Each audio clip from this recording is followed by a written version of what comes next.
knows where it's going to go, because again, when you have money printing and all these things happening, we could still see more access, but they are stretched compared to historical levels, right? So you have more downside risk than upside risk.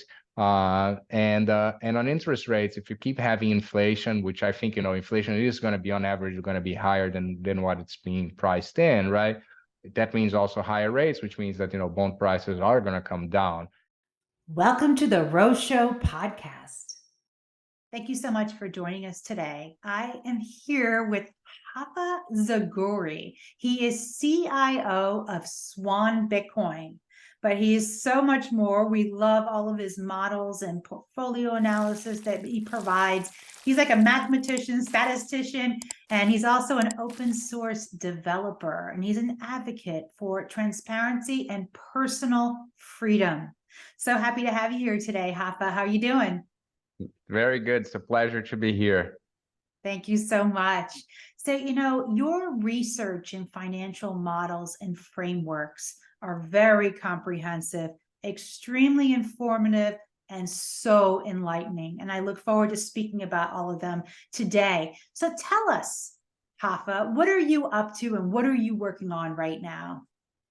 Yeah, I'll tell you a little bit, but yeah, a lot of it's exactly around research. So we're doing, just to give a little bit of background, I think the way that we're doing research at Swan is very different, and it's on purpose. We're trying to do something that, it's very different from what traditional research houses would do.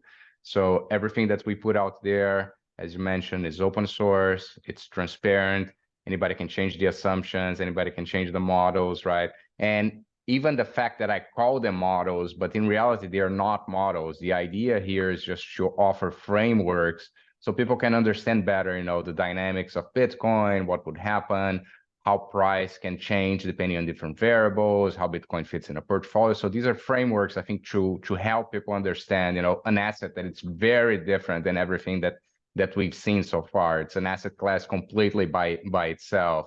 The other thing is that, whenever we put these frameworks out, we try as best as we can to show what's the setbacks or the limitations are of each of these frameworks, right? So none of them are ideal. I would say that, the famous saying that all models are broken and some are useful, right? So the idea is to get them to be useful, but I can guarantee that most of them are going to be broken. And the other thing that it's kind of like a consequence of that is there are a lot of people that put out research out there, talking about, yeah, Bitcoin price in December is going to be at this number and that number, right? And we don't do price predictions. That's the other thing that, by design, we don't want to do, because we can't do, and we believe that nobody can, right? And the genesis of this, the reason why I started to do research like this is, I have a traditional background in Wall Street, where I've seen a lot of research being written, and the research, it's usually done, I think, in several ways that I don't think are ideal. The first one is that, as I mentioned, everything it's opaque, so there's no transparency. You rarely get access to the model. So you may say somebody, yeah, we think this stock is going to go to this price, right? This is our price target, and they may even share some of the assumptions, but you don't have access to their models, to how they're thinking about that, right? You can't change your variables. So it's very hard, I think, to get. So there's a huge component of trusting the analysts, right? And when you look at the long history of, particularly stock analysts, and you look at their predictions and where the market has gone, if they were right and they're wrong, the reality is that on average, and there are some very good ones out there, but on average, you're mostly wrong, right? There is this study that, not a study, but there was a publication that I always forget that if it's the Wall Street Journal or the New York Times, but they had a monthly contest where they got a monkey to pick out of a jar, several stocks. Then they'll compare to the analysts, and on average, the monkey beats the analyst. So that tells you something, right? That on average, again, you're better off just throwing darts, and you get to better results. So the idea here, again, is not to give any predictions. It's just to educate everybody, to show what kind of variables we're looking at, and with that, I think, provide a better framework to understand Bitcoin, right? Absolutely. I love that. It's a true democratization of knowledge and information sharing.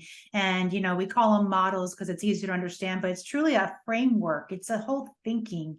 And that's what I love about your work, Hafa. And Swan Bitcoin is just so symbolic of Bitcoin, which is about being transparent and open source. And it's a polar opposite of what we currently have on Wall Street. And excellent points. Everything seems to be done behind closed doors. And, the analysts seem to have their own deals with companies or with price targets. And then we have the people anchoring to these price targets. And we should not be predicting. There's no way we can predict because the market is made up of people and buyers and sellers, supply and demand. And it's about market reaction. And it's based on human emotion. And we can't predict. So it's just so wonderful. You bring that knowledge with you, and that's key. You spent time on Wall Street, so you know what not to do, it seems.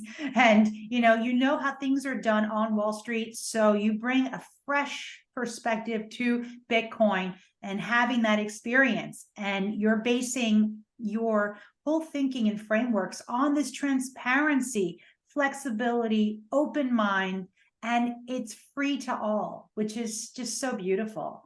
So, Hafa, tell us about your journey from Wall Street to Swan Bitcoin. Yeah, absolutely. So, I spent around 16 years in Wall Street, where I worked at different things. I worked at Goldman doing structured products. Then I went to Merrill to do a little bit of derivatives trading, fixed income trading. Fixed income is actually my background even before Goldman. And then I worked for Deutsche Bank as well. And then in 2016, I came back to Brazil, where I'm from originally. And I'll come back to this because I think being born in Brazil has everything to do, I think, with my Bitcoin journey. And it definitely helped me understand Bitcoin, I think, easier and earlier than most, thankfully.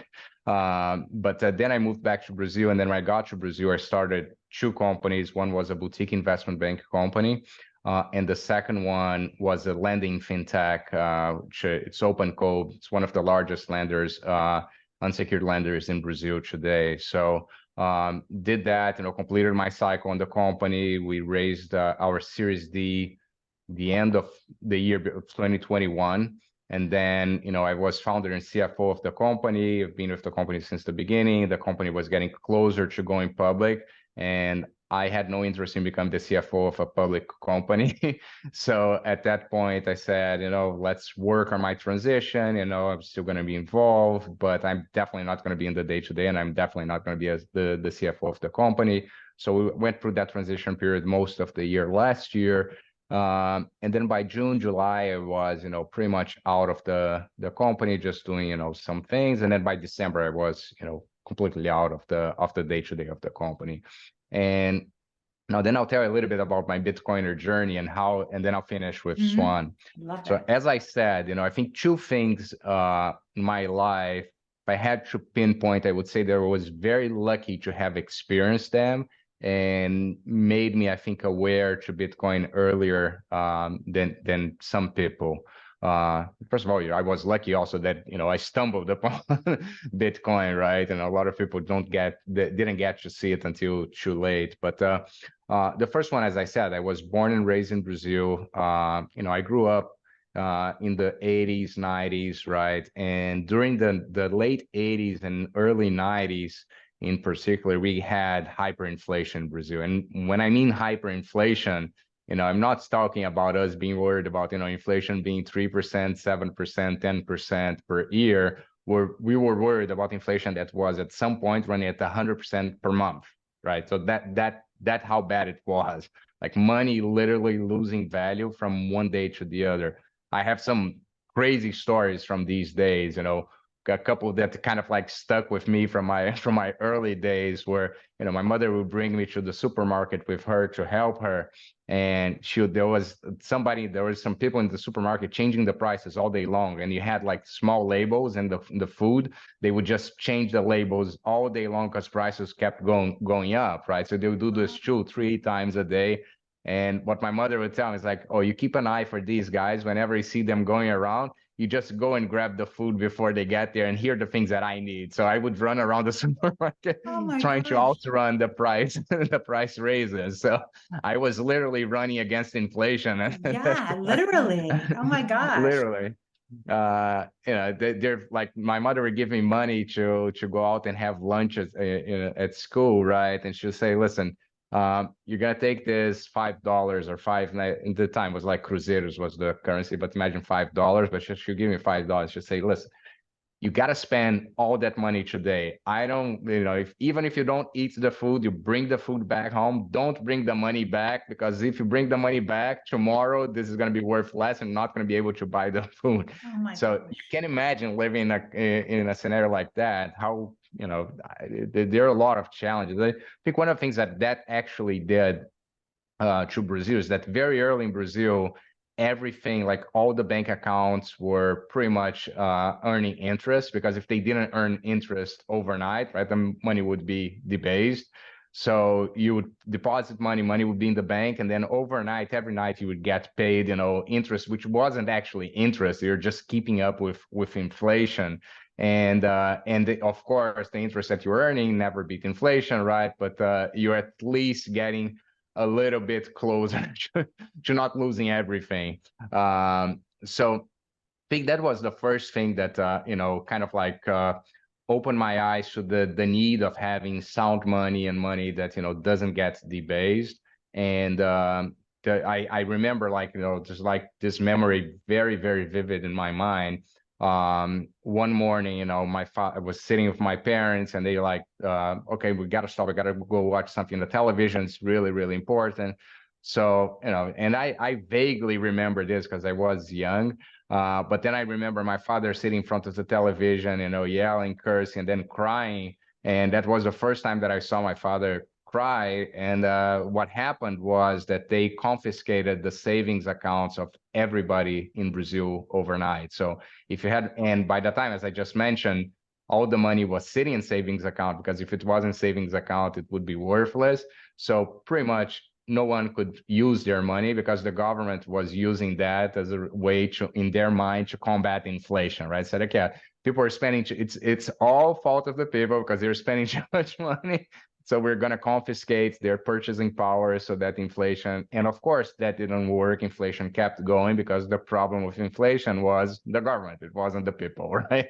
So that also, I think, got me very, very, very early to be kind of like skeptical about big government and government policies. And I know there are a lot of them that are very well intended, but a lot of them that also have very bad consequences when done poorly.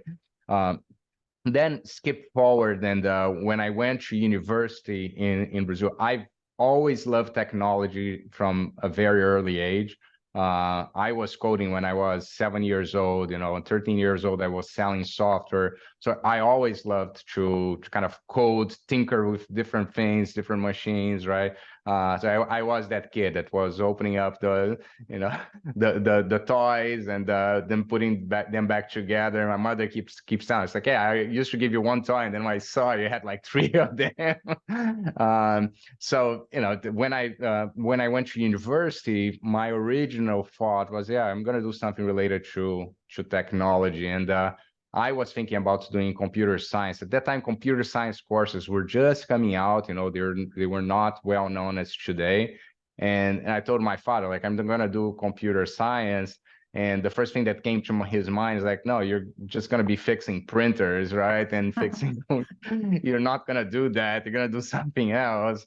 And my uncle was an economist. I said, hey, go speak with your uncle, right? Because he may tell you different things. So I went to speak, was chatting with my uncle, and I loved what he did also, because there was this piece of like fixing the economy, fixing the issues. And I kind of looked at all the issues that we went through, and like, yeah, maybe an economics degree will get me there, right? So I got an economics degree, and I said there were a few things that were kind of very lucky in my life. I think this was the second one, because when I got to university here in Brazil, I went to a very new university in Brazil, which was the Brazilian Institute for Capital Markets.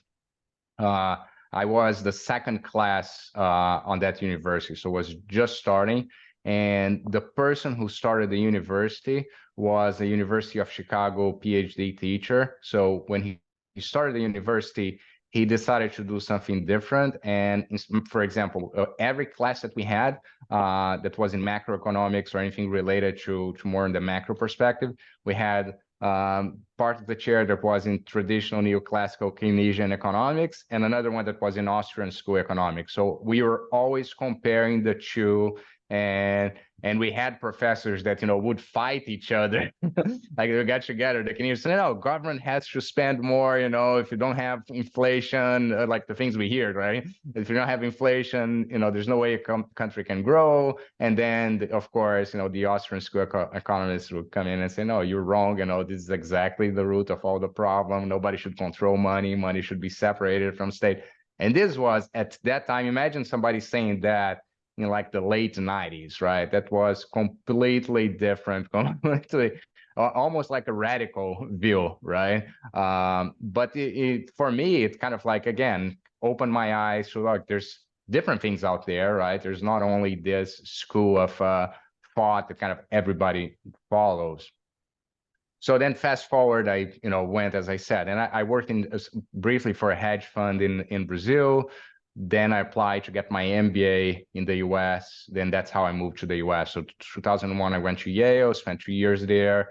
I graduated 2003. And then my plan was to spend a couple of years in the US, and a couple of years became 15 years, right? But to wrap up my Bitcoiner story, I remember it was probably around 2015, kind of like early 2015, the first time that I heard about Bitcoin. And I went through the same cycles that I think most people go through. And it's a side note here, but it's very interesting to see, like at Swan, we get to meet a lot of people, a lot of clients, a lot of investors, right? And I always like to ask people, so tell me your Bitcoiner story.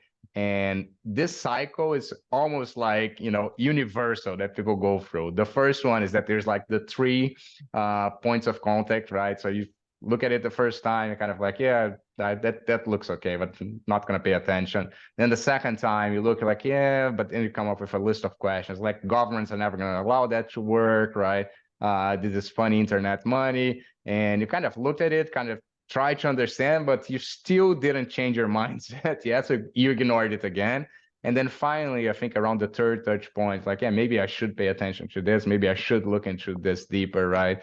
And then I think the second thing that we see that happens, that people buy some of Bitcoin and then price goes up, right? And like they think they're, and I went through this. Okay, I'm a genius, right? I just bought it and it doubled in price. Like, I'm going to sell this and put some money in my pocket.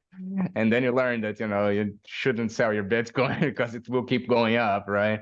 And then I think the third thing we hear a lot is that people will go through the cycles of, yeah, I bought Bitcoin, then I went to other coins, then I learned eventually, that there's only one coin that I should be paying attention, which is Bitcoin, and they come back to Bitcoin eventually.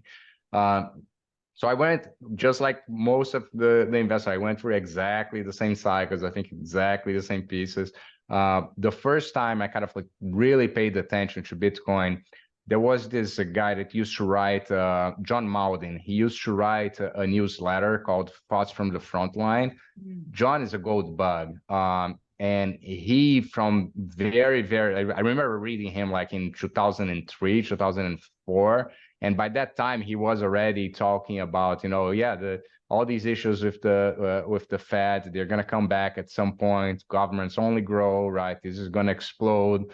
Everybody should pay attention. That is really a big problem, right? And I think eventually he's, of course, going to be right. But these things, unfortunately, haven't played out, right? And I think it created a problem also where everybody just thinks, not, yeah, no, eventually the Fed is going to take care of it, right? So there's another crisis, like, yeah, we had crises before. We had, the internet bubble, then we had the housing crisis, and everything just turns out okay at the end of the day, without really paying attention that it's getting worse and worse in every crisis that we get in. But anyway, so I read him, and he mentioned something like, yeah, and by the way, there's kind of like this digital gold that I'm looking at, it's something new, something interesting, which is called Bitcoin.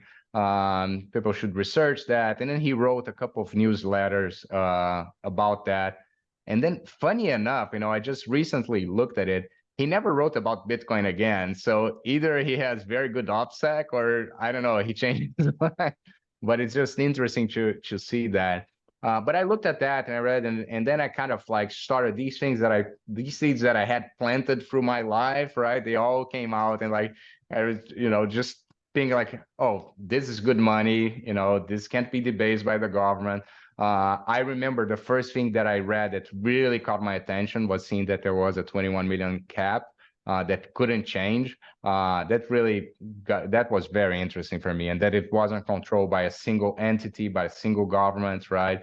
Yeah, and in fact, the first time that I looked at Bitcoin code, the first thing that I was trying to find was exactly the part of the code that controls the cap.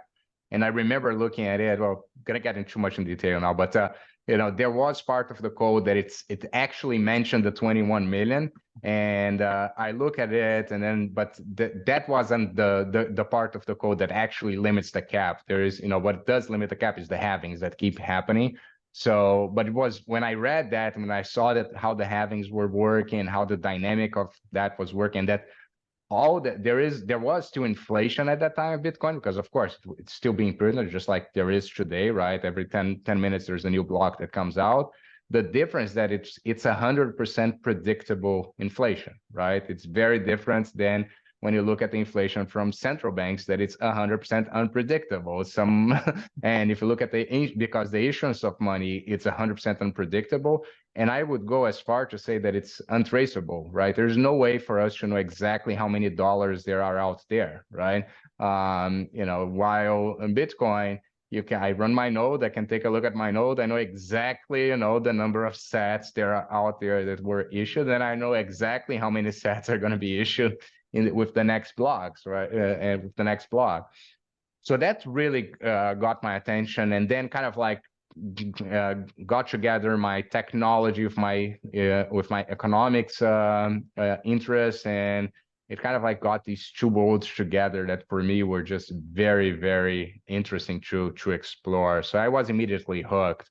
Then I think like everybody, you start to read more, start to understand more. You read, I watched every single video from Andreas Antonopoulos that I could, was like reading everything that I could get my hands on. And with time, I just became more and more convinced that this is the asset that that I think above all, it's almost a moral imperative that we support these assets, right? Because it's the only asset that, again, doesn't debase. It cannot be debased by anybody, by any government, right? And as I said, I think, and maybe it's because of my childhood experiences, but it just seemed like something that I really wanted to dedicate more of my time to. So this is a long way to tell you how I got this one, but I'll tell you now. So when I left my company last year, one of the things that I tried, and I started doing a little bit more, was contributing to open source code. So I was a contributor at Spectre at some point. I had my own open source portfolio management software out there that was maintaining. I said, yeah, you know what? I'm going to do this because I like coding. I like programming. This is what I'm going to do. And then, I was coming here to this office every day, and then, just coding and looking at different things. And it was great. But very quickly, I realized that doesn't scale that much, right? And also that, I'm an okay coder with all the other skills that I developed, raising capital for my company and, going out and working Wall Street and trading. I was using a very small part of my skill. So that was kind of like back of my mind. And then I think one of these coincidences in life, or whatever you want to call it, I was very active on Twitter, like I think most of the Bitcoiners. And very early, when some of these lending platforms came out, I started pointing to the issues that some of them could have. So, BlockFi, for example, I was telling everybody from the beginning, listen, you're getting, and in the beginning, you're paying 8% interest, but I kept saying, listen, this is not worth the risk, because in the sense, you're just taking unsecured, it's an unsecured loan that you're taking from BlockFi, which is a startup. Unsecured loans for startups, they go out at 40%, not at 8%. This is vastly mispriced, right? People shouldn't be putting any of their Bitcoins in these platforms. And that's kind of like how I started interacting with Corey, because Corey, has been very vocal about some of these platforms as well. And then last year, he sent something out on Twitter saying, yeah, I'm looking for somebody with this kind of profile that, and I looked at that, and immediately in my mind, I was like, yeah, that's a place that I would work, pretty much for free, because Swan is doing, I think, all the right things. I consumed, of course, a lot of content from Swan, a lot of the educational content. So I really like the brand. I really like the people. And then, literally, I think 24, 48 hours later, I was part of Swan. That's how quick it happened, because it just made, for me, it made a lot of sense. And I think for Swan as well, made a lot of sense. Couple of things about Swan that, I saw before, and that now that I'm here, I actually see it even more. The first thing that, was very, very surprising in a good way for me is how strong the culture is. And I think, and just a side note here, but when I had my own company, we went through a merger, and we couldn't care less when we did the merger about the differences in cultures between the two companies. And we always thought, yeah, that doesn't matter, because we're going to do the merger, and, then it becomes one company, and we set the culture that we want. But think about one company that was very hierarchical, very traditional, right? And another company that was very decentralized, very flat organization. And we put these two pieces together. This merger happened now almost 4 years ago. We're still struggling with culture issues because of the merger. So, I had that very strong in my mind. And then when I got to Swan, and I see that everybody's kind of like rowing the same direction, doing the same things, and there's a reason for that. I think at the end of the day at Swan, we all want to do one thing, which is increase Bitcoin adoption, right? At the end of the day, we're all shareholders and equity holders on something that is bigger than us, bigger than the company, which is Bitcoin. And that is very engraved in the company, and it's very, very good to see. The other thing that I kind of knew this, and then I saw more when I got, said, it's interesting to see a company that grew kind of like in an inverted way than most companies would grow, which is we have very strong brand, right? Clients love our brand, right? They love Swan. We have very good distribution, because we created all these YouTube channels, spaces and all of that. So there's very good distribution. But the product, it's a commodity product, right? It's just buying Bitcoin. And it's only buying, because we don't even have a sell button, right? So it's buying Bitcoin. That's our product, right? So now I think the challenge that we have as a company, we've been thinking a lot about that, and there's some cool things that we've been thinking about, is how do we, look at different ways to monetize this in the right way, right? In the way that would help Bitcoin adoption. And why is that important? That's very important, because it's really relevant to have a Bitcoin only company out there that it's big in the space, right? When Corey says, yeah, we want to go public, it's not because we want to make a lot of money. I mean, of course, everybody's going to be happy, everybody's going to make money, right? But more importantly, and I mean it is more important, is because we want Bitcoin to be in the forefront, and to show that, a Bitcoin only company can actually succeed, and not only can succeed, but it is the only model that in the long term is sustainable, right? And I think without getting too much on a tangent here, but I think that we're seeing some of that now with companies like Coinbase, right? That they had everything in their hand. They were one of the earliest companies to talk about Bitcoin, but then they decided to talk about all of these other things, and actually on purposely neglect Bitcoin, and did not talk a bit about Bitcoin, and not have Bitcoin education, and have this education on all these other coins that they put out there, right? And this is coming back, I think, to bite them.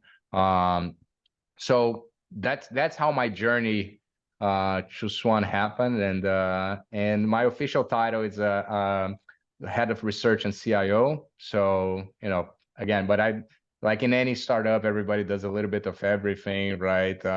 From spreadsheet modeling all the way to strategic decisions, and I love that. That's every single place I worked, every company that I went to work to, I've always started something. When things are ready, like on cruise control, and that I lose interest. So it's very interesting to be here, because there are like 1,000 different paths that this company can go to, right? Absolutely. I love that. Oh my gosh. Rapha, amazing journey you've had. You're a true asset to Bitcoin and to Swan Bitcoin. And Swan Bitcoin is just a truly transformative company. They have a real purpose and they stick with their purpose. And I love that. You're both, what a perfect match, I have to say. Corey is amazing. And we're so grateful to have you at Swan, elevating Swan. And Swan itself is elevating Bitcoin and the adoption of Bitcoin, which is the way. And that's what I like to refer to Bitcoin. Bitcoin is the way. It's the hardest money ever created. And it's, inelastic supply, 21 million, as you referenced, and it's never going to increase. You know what you're getting. It's predictable, like you said, unlike everything else out there, which is fully unpredictable and unaware. And there's just so much uncertainty. So excellent points there. I have to go into your Brazil background. You experienced it firsthand, Rapha. And I can think of no one greater to be speaking with and helping to enlighten others, because, you can't put your head in the sand. And that's what a lot of people do. Oh, it's going to get better. Oh, it's going to always work out. It's important to remain positive, but we need to act and we need to be aware and we need to know what's going on. And fiat debasement is real. And it is going on around us. And I love how you bring up the cycles and how it took like the third time for you to finally say, there's something there, because that's how it happens in marketing. But that in marketing, you need to present a product to someone a few times before they actually say, you know what, maybe it'll work. Maybe it's a solution. Maybe I should check it out. So there's a lot of doubt. We met at the Bitcoin conference in Miami Beach in the Whale Room, and I was so grateful that, you spoke on the panel. You talked about asset allocation, asset classes, and you went into a little bit of your portfolio frameworks. But you're just such a great person and you're so approachable. And I'm so grateful to have met you. So thank you so much, Rapha, for telling us about your amazing journey. I think my pleasure. And there's one thing I don't do and that I need to improve a lot, which is, doing this. I've never been like a public facing person. I've always been like more on the modeling side, more sitting behind computers, right? Although I had some sales position, I raised capital. So of course, you have to go out there, I have to do tons, hundreds of meetings. But being podcasts and things like that is something that I'm still learning and working on, and learning a lot from the Swan team. Like, these guys are amazing at this. So hopefully this is the first of many. I would love to have you on this podcast many times in the future, checking in and letting us know updates on all your amazing frameworks. So, I'd like to go right into macro. We talked about Keynesian economics briefly, and Austrian School of Economics. And, it's very important that people are aware of what the mainstream thinking is, which shapes our thinking as people. It shapes the way we do things. In Keynesian, which is the mainstream, it justifies government spending and debt. It's all about debt creation. Fiat is debt. So, aggregate demand is the main driver of economic growth and stability. That's the predominant thinking.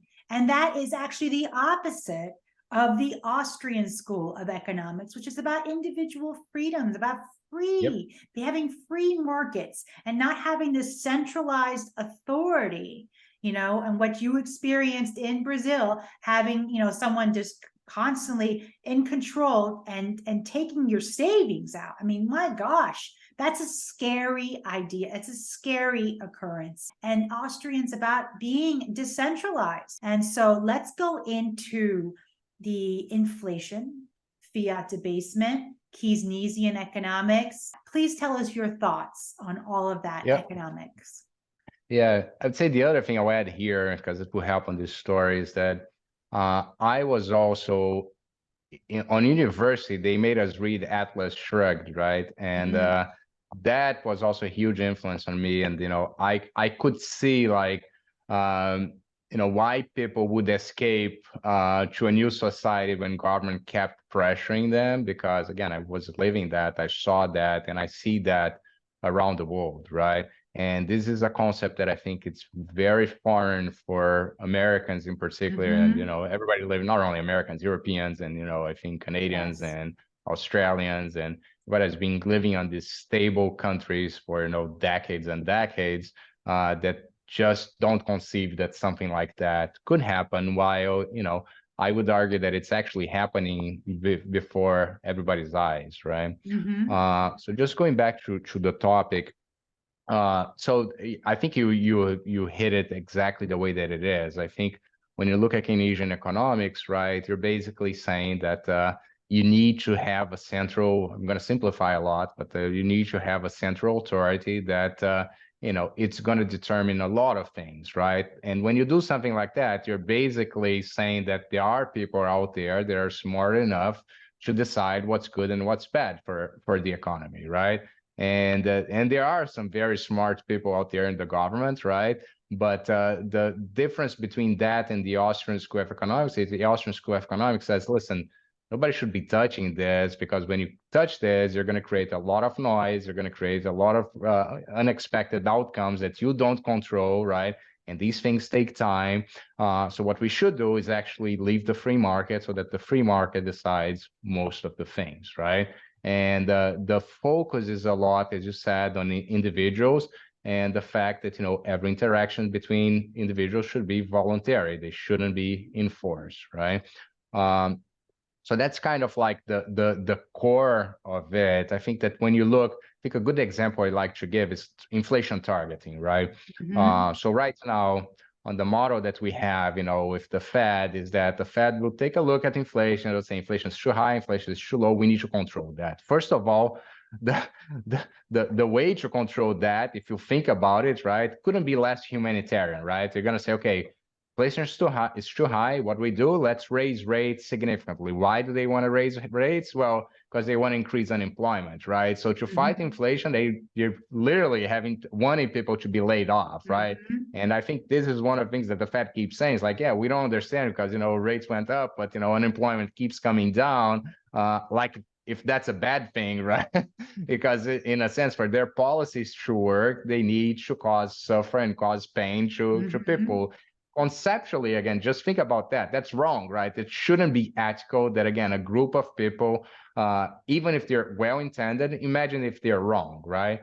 And controlling inflation is the same way. Imagine, you have this, you want to water your garden, right? And you have a hose that it's, several 100 feet long, right? And you have somebody that it's turning on and off the faucet, and you yell to them, open the faucet, right? So they're going to open the faucet, they're going to look at the hose, there's no water.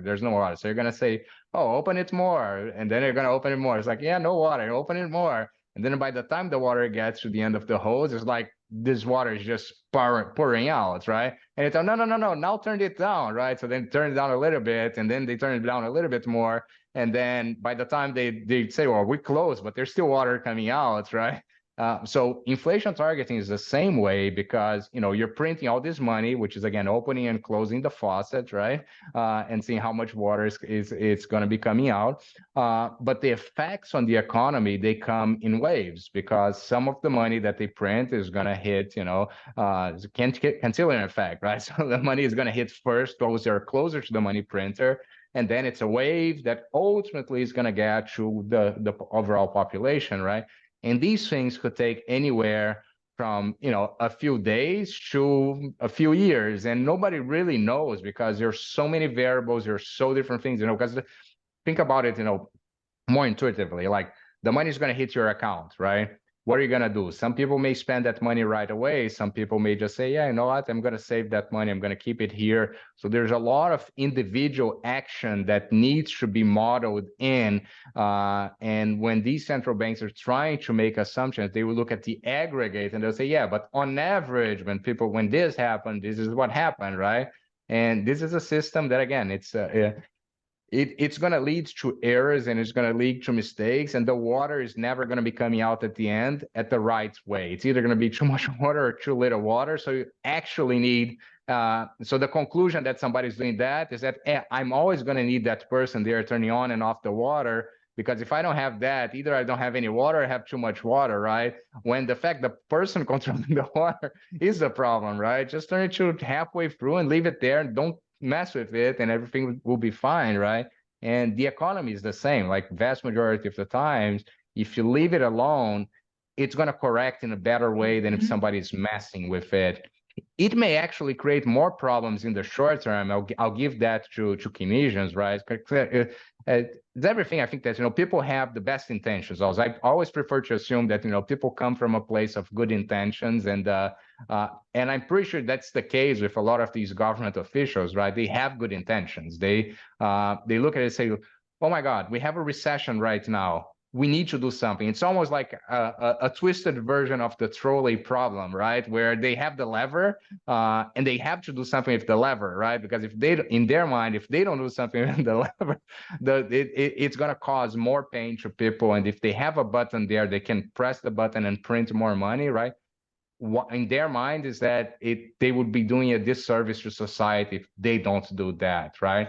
My point is that button should never have existed, because no individual is going to know for sure when it's the right or the wrong time to press that button. And that power to control that button should never be with this individual or a group or 7 individuals in different Fed jurisdictions, right, that are going to be making this decision. This should be as decentralized as possible, because when you decentralize it, then again, you're putting it back in the control of the people who are the ultimate ones that are going to be impacted by the impacts of inflation, right? And I bet if you asked around, pretty much there's a way for us to do this, right? Get an opinion of everybody in the economy, what they think that, target unemployment, target inflation should be. It would be very different than what the Fed is. And I will also tell one thing, even if you ask everybody that question, right, it's very different for them from answering that question in a hypothetical way than it is to actually when they need to react to that, right? The restaurant owner that sees that, his input prices are going up, the price of bread is going up, the price of labor is going up, right? And then he's faced with a decision, right? Either I'm going to raise prices and maybe upset my customers, right, because they're not going to be coming back, or I'm going to do nothing and my margins are going to be so thin that I'm going to be out of business, right? And these are hard decisions, but again, they should be made by the individual, not by a government office, because they have, for that business, the restaurant owner is the person with the best available information to make that decision. It's not a bureaucrat sitting in Washington that knows, what they should be doing for the restaurant owner. Let him make the decision at the end of the day. So this is a very simplified way, I think, to show the differences between the two schools of thought. But Bitcoin, of course, is all about, being closer to the Austrian school of economics. We want decentralization. We want the people to, and this is, I think, one of the most beautiful things about Bitcoin is that it is an individual revolution, right? Think about it this way. Only now, we're starting to see institutions going out and actually getting access to Bitcoin. While people inside of those institutions a lot of them have been Bitcoiners for a long period of time, right? I'm a good example. Like I bought Bitcoin. I tried to pitch Bitcoin at some of the places that I worked at. I actually tried to put Bitcoin in the balance sheet of my company, got shut down by my board. And that's a completely different conversation. But I've been a Bitcoiner for a while, and This may frustrate some people, I think, sometimes, because they look at it and say, yeah, there's no institutional adoption, this should be broader, this should be in all asset portfolios, right? And eventually it will get there because, again, you're going to have Bitcoiners, there are everywhere in the society, doctors, lawyers, right? Janitors, everybody. There's going to be, they're going to end up, there's going to be somebody in that area is going to be a Bitcoiner, and they are going to go up and they're going to try to put that in their company or in their family or whatever it is that they want to do. And I think that's the right way, right? It's much better this way than the other way, which is top down. Imagine if Satoshi created a company, right, where he distributed and then he sold the tokens. And we see a lot of that happening, right? That's not the proper way, I think, for having distribution. It is exactly as it's happening. It's very from the roots up, the way that I think it's not perfect, but it's gonna have the best chance of getting across, the more people and being less concentrated. And somebody in India can get Bitcoin the same way that somebody in the US, that somebody in China, right? And there are different challenges in some of these places, but Bitcoin is available for everybody, right? Bitcoin doesn't care for anything. There's nothing in the code that says, yeah, only people from this IP address in this country can buy. No, it's absolutely nothing, right? Or only this person can transact with that person. It's completely open, free, and distributed the way that, again, it's much fair money. It's the most fair money we've ever seen. Even gold, right? We talk about gold. And then we can talk a little bit about proof of work as well. But the distribution of gold was more concentrated than Bitcoin, right? And you have mining companies that today are the ones that control most of the mining that are just coming out there. And more importantly, right, different than Bitcoin, if you have more people mining, you're going to get more gold, right? You can have, 1,000x the number of miners we have right now, 1,000,000x the number of miners we have right now. Bitcoin issuance is not going to change. Difficulty is just going to go up, and we're still going to have, on average, a block every 10 minutes, right? Very nice. Absolutely. Well said. You are an economist and you're a coder. It's like it's just wonderful hearing you speak about that. And that's so important. In order to enlighten people, we need to let them know about our current system and what's going on, and having that economics background and knowing and understanding, you simplify, and that's the key. It's to simplify these key concepts. And that was so well said. Thank you. It's about free markets. And I always believe that markets take care of themselves. It's always about supply and demand, buyers and sellers, real estate market, in any market, it balances itself out. And ultimately the price is where the buyers and sellers meet. And you can't say, oh, this is worth this much. Well, you don't really know until you have a buyer for that item. So, and I think bottoms up is the way to go. I always talk about that. Bottoms up, let the people decide. It's the people who have these higher prices. We're the ones paying the price. And I love that Bitcoin accessibility, like you said, excellent points. It's about effort. It's for everyone. It's for the people. Bitcoin is so much more than money. I love how Michael Saylor says it's economic energy. It's also liberation. It's freedom. It's hope. It's the future. It's hope for the future. Innovation, resiliency, because our current system is unsustainable. We have mass government spending, and they're spending to no end. And so there's going to be pain, unfortunately, as they keep over tightening based on lagging data. And, it's going to crowd out the private sector. So the pain is going to come from us, from all of us. And it's very disconcerting. I do believe we're in for tougher times. It will take time to work through the system, and they keep raising these rates. Bitcoin as the global reserve asset. And I love using that term for it because it holds its value like nothing ever before. And I want to go into gold as we go in. We're going to talk about asset classes. But before we get to the asset classes, I want to ask you about this amazing distribution chart that you have on your Nakamoto portfolio site. And you have the Fed CPI historical distribution. It's very important, I think, to enlighten people about this, how the Fed always deviates from an arbitrary target of 2%. Could you tell us about what you found with the skewness and the kurtosis, the tails? Yeah. I'll try to be more fundamental on this, and then we get to the numbers, right? But I think the reality is the conclusion is exactly what you mentioned, is that they have this 2% target that it's completely arbitrary, right? It was set in a paper that was wrote. I don't even remember where that is. There's no basis for this. Like 2% just sounded like a good number, right? It's not too high, not too low, and it kind of like, acceptable. If you tell somebody that, yeah, I'm going to steal 50% of your money every year, of course they're going to yell. They're going to say, absolutely not. But if you tell them like, listen, you're going to pay a fee here. It's 2% of what you have, right? And you're even not going to feel it that much because I'm taking out of the money that indirectly from your money, and I'm diluting everybody. People will accept that, right? Or at least you're not going to be digging into it too much to see what the reality is. But as you mentioned, I think a couple of things. If you actually look at the average inflation, right, you get every month, right, and then you run the data from the beginning until now. And of course, we had periods of very high inflation in the 70s, right, and then in the 80s in the U.S., right? We're talking about the U.S. You have numbers that are actually, if you include all the data, you're going to get close to 3.5, 3.6%. So it's already almost double what the target is, right? And people will question, say, yeah, but take out those periods of high inflation and let's see what happens, right? And yeah, then you get closer to 2%, but you're still closer to 3 than you are to 2, right?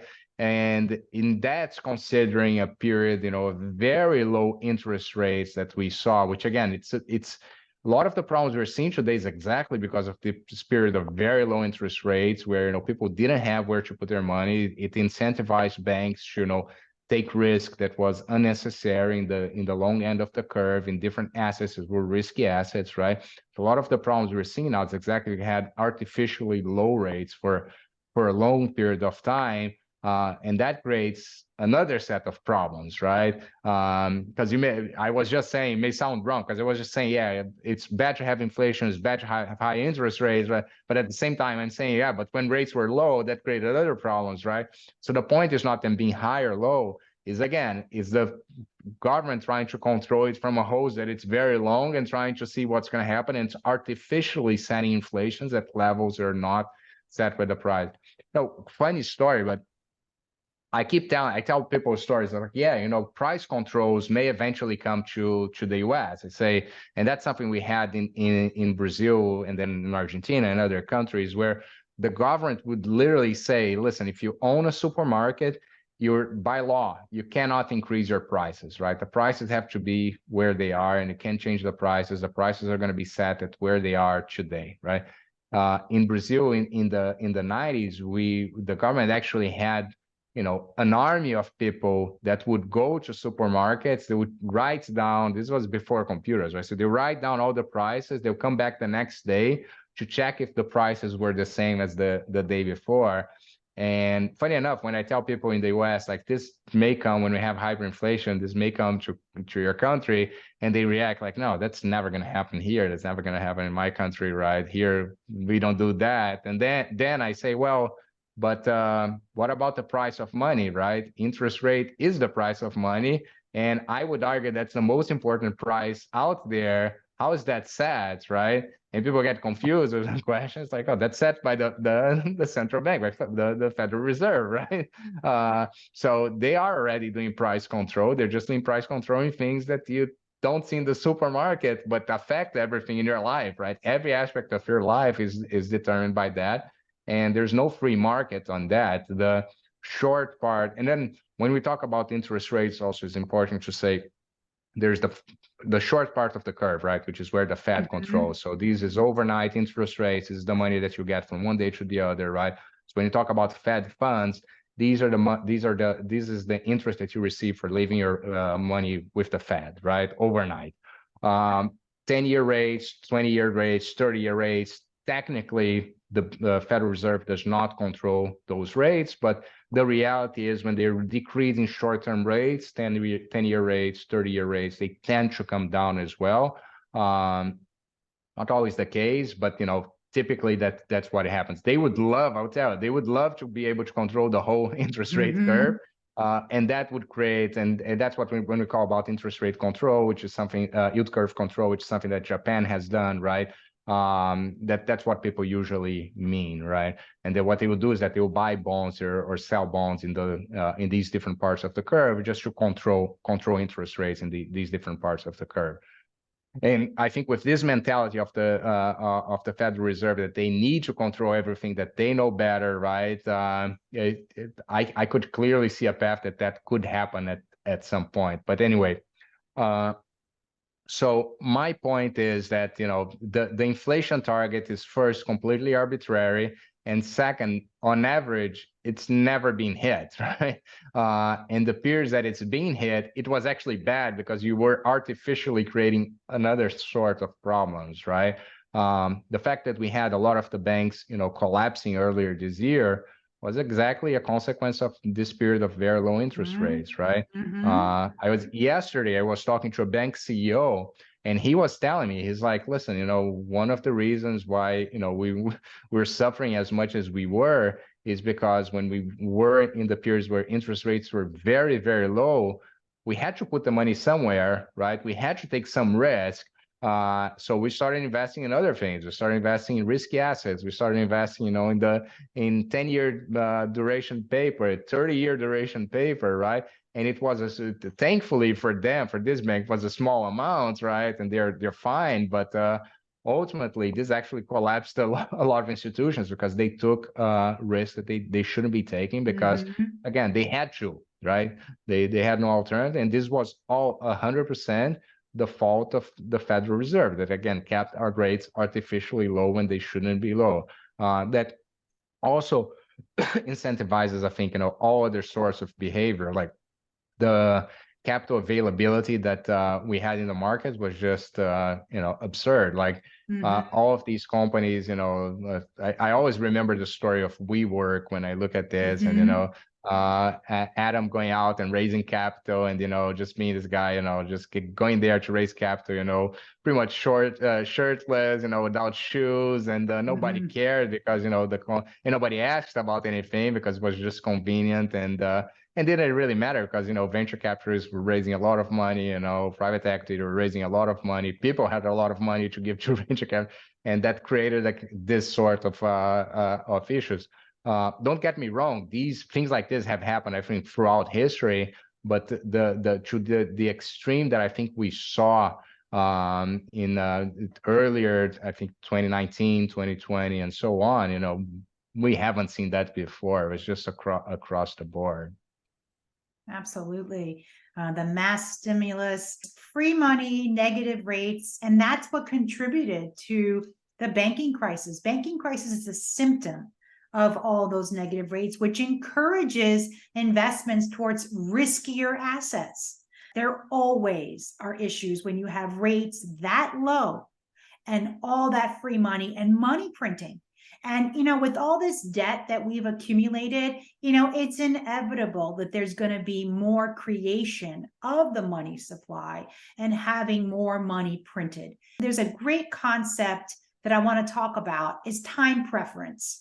And that's very important to understand, especially with the Austrian School of Economics, how, the current fiat system incentivizes short-termism and it discourages long-termism, while Bitcoin does the contrary, which is how things should be. We should focus on long-term. And it's that thinking of short-termism that has caused all these problems. We just focus on the now, about getting this money now and having this massive growth, but we're not thinking of the long-term consequences. And to me, that's unsustainable. Yep. So, right? Yep, exactly. Think about it this way, right? Let's say, let's go to the beginning of interest rates. Why interest rates exist, right? So let's say, for example, you worked really hard and you accumulated some capital, right? So let's just assume it was gold. So you went to a gold mine, you mined the gold, right? And you have a few grams of gold that are just sitting there, that these are the results of your labor, right? Literally your physical labor. You have money that represents that you had to spend some energy somewhere, somehow, to get that out, right? And that has value, I would argue, exactly because of that, because it's your proof of work, right? This is how you prove that you worked, right? Now, let's say, I approach you and I say, listen, I'm thinking here, I have this great investment idea, I want to open, a bakery, but I don't have any money and I would need some money to buy things, right? And I don't want to go to the gold mines because I don't do that well, I don't know how to mine gold. Can you just lend me the money so that I would go and build a bakery, right? And first reaction is that, yeah, but there's risk. I may lose the money. How am I going to make sure that I don't lose the money? And what I will tell is that, well, here's what we're going to do. You're going to give me the money, and in 1 year, I'm going to have 100 grand of gold. I'm going to give you 101 grams of gold in 1 year. And you're going to say, no, that's too little. That doesn't make any sense. Just getting 1 gram of gold additionally, I'm just going to keep it here in my vault. And, I'm not going to take that risk because, you may go broke. I don't know if your venture is going to work out or not, right? And then I'm going to go back to you and say, okay, so what about if I give you 200 grams of gold? I'm going to double your money, right? And then at that point, you may say, yeah, that starts to make sense. So, and this is how interest rates started, right? Originally, that's exactly how it started. So here is the market is clearing between the two of us at the 100% interest rate. Of course, I'm exaggerating, but this is exactly the price of money. As you said, this is the point where you're indifferent between having the gold today and having the ability and the optionality to consume it today and having it 1 year from now, right? So having this time preference and understanding time preference leads you to understand interest rates, right? Now, imagine a scenario that, same scenario, it's just the two of us, but now a third person comes in, which is our governor, that's going to tell you, like, listen, you can't do 100% interest rates, that's too high. Interest rates have to be zero. And by the way, and you have to lend the money. The money can't be sitting in your vault, right? You can't have gold stop because that's bad for the economy. The economy should be running, and you shouldn't have leverage, and you should be lending out your money. Otherwise, you are doing something that is bad for all of this. Seems very foreign, but this is exactly how our economic system works right now, right? And I think when you put in these terms, people start to understand that it just doesn't. We grew accustomed to things that are just not right and they're just not natural, right? Because again, I have a group of people that they're not even elected, right? That they can set the direction of a much broader group of people, right? And again, that doesn't make any sense. I think another thing you mentioned, which is very important, right? I think a lot of the problem we have is debt-based, because debt is, how should I say that? Is it's one level of abstraction from proof of work, right? See what I mean with that. So let's go back to our example, right? You went there and you mined 100 grams of gold. So historically, what happened is that then you mine more gold, right? And at some point, you're going to have, I don't know, a few kilos of gold. And you're like, yeah, I don't want to leave this in my home. I'm actually going to put this in a vault somewhere. So you go to a bank, right? So, okay, so you have a vault and you're going to leave your gold in the vault, and they're going to give you a receipt, right? They're going to say, okay, here's a receipt for the gold. You have 1 kilo of gold with us. Banks not banks, right? The depositors at that point, they were very clever very quickly. They saw, yeah, it's when one person does that, it's okay. We need to have all the gold here. When I have thousands of people, what are the probabilities all of them are going to come for the gold? Very little. Okay, so let's lend some of these gold out, right? And by doing that, effectively, they're creating money out of nothing, right? Because they had, let's say 10,000 kilos of gold there, and now they go out and then lend another 1,000 kilos of gold, and they just created money out of nothing, right? Not without consequences, but the money was created out of pretty much out of nothing, right? And it's that, right?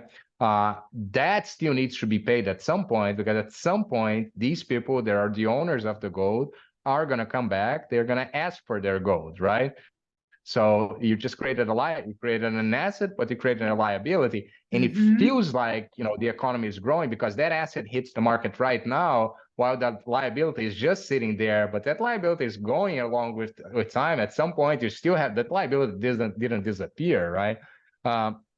So I just summarized how the debt system works, right? And I think a lot of the growth that we've seen in the last 4 or 5 decades, it seems like growth, and China is the perfect example about that, right? It feels like growth, it looks like growth. It's a lot of a debt expansion, right? So you're just getting debt that you are going to have to pay at some point, that it's still out there, that it's not real. You should look at the balance sheet, right? You should look at the assets and the liabilities, and people only look at the assets. They say, oh, GDP went up by this amount, this is the GDP of the country, this is where we are, and they rarely look at the debt, right? And that leads to my conclusion, which is, when you look at governments, right, governments are on a path to a debt that it's unpayable. Because one thing that we didn't account for in our example is interest rates. So when you create this asset and this liability, you have to pay interest every year on the liability, right? It's sitting there, you have to pay something out if you're borrowing it, right? And historically, what you've seen with countries, and again, I don't love this number, but that's what a lot of the studies reference, is that whenever countries get to anywhere where they had debt to GDP that was above 70, 80%, it's pretty much impossible for them to revert back, because they are having to, that it's kind of like a snowball, right? That is rolling down the hill. And at some point, the momentum is so high, it's going to have an avalanche, right? So it's the same thing here. The governments, they're creating this amount of debt that it's unpayable.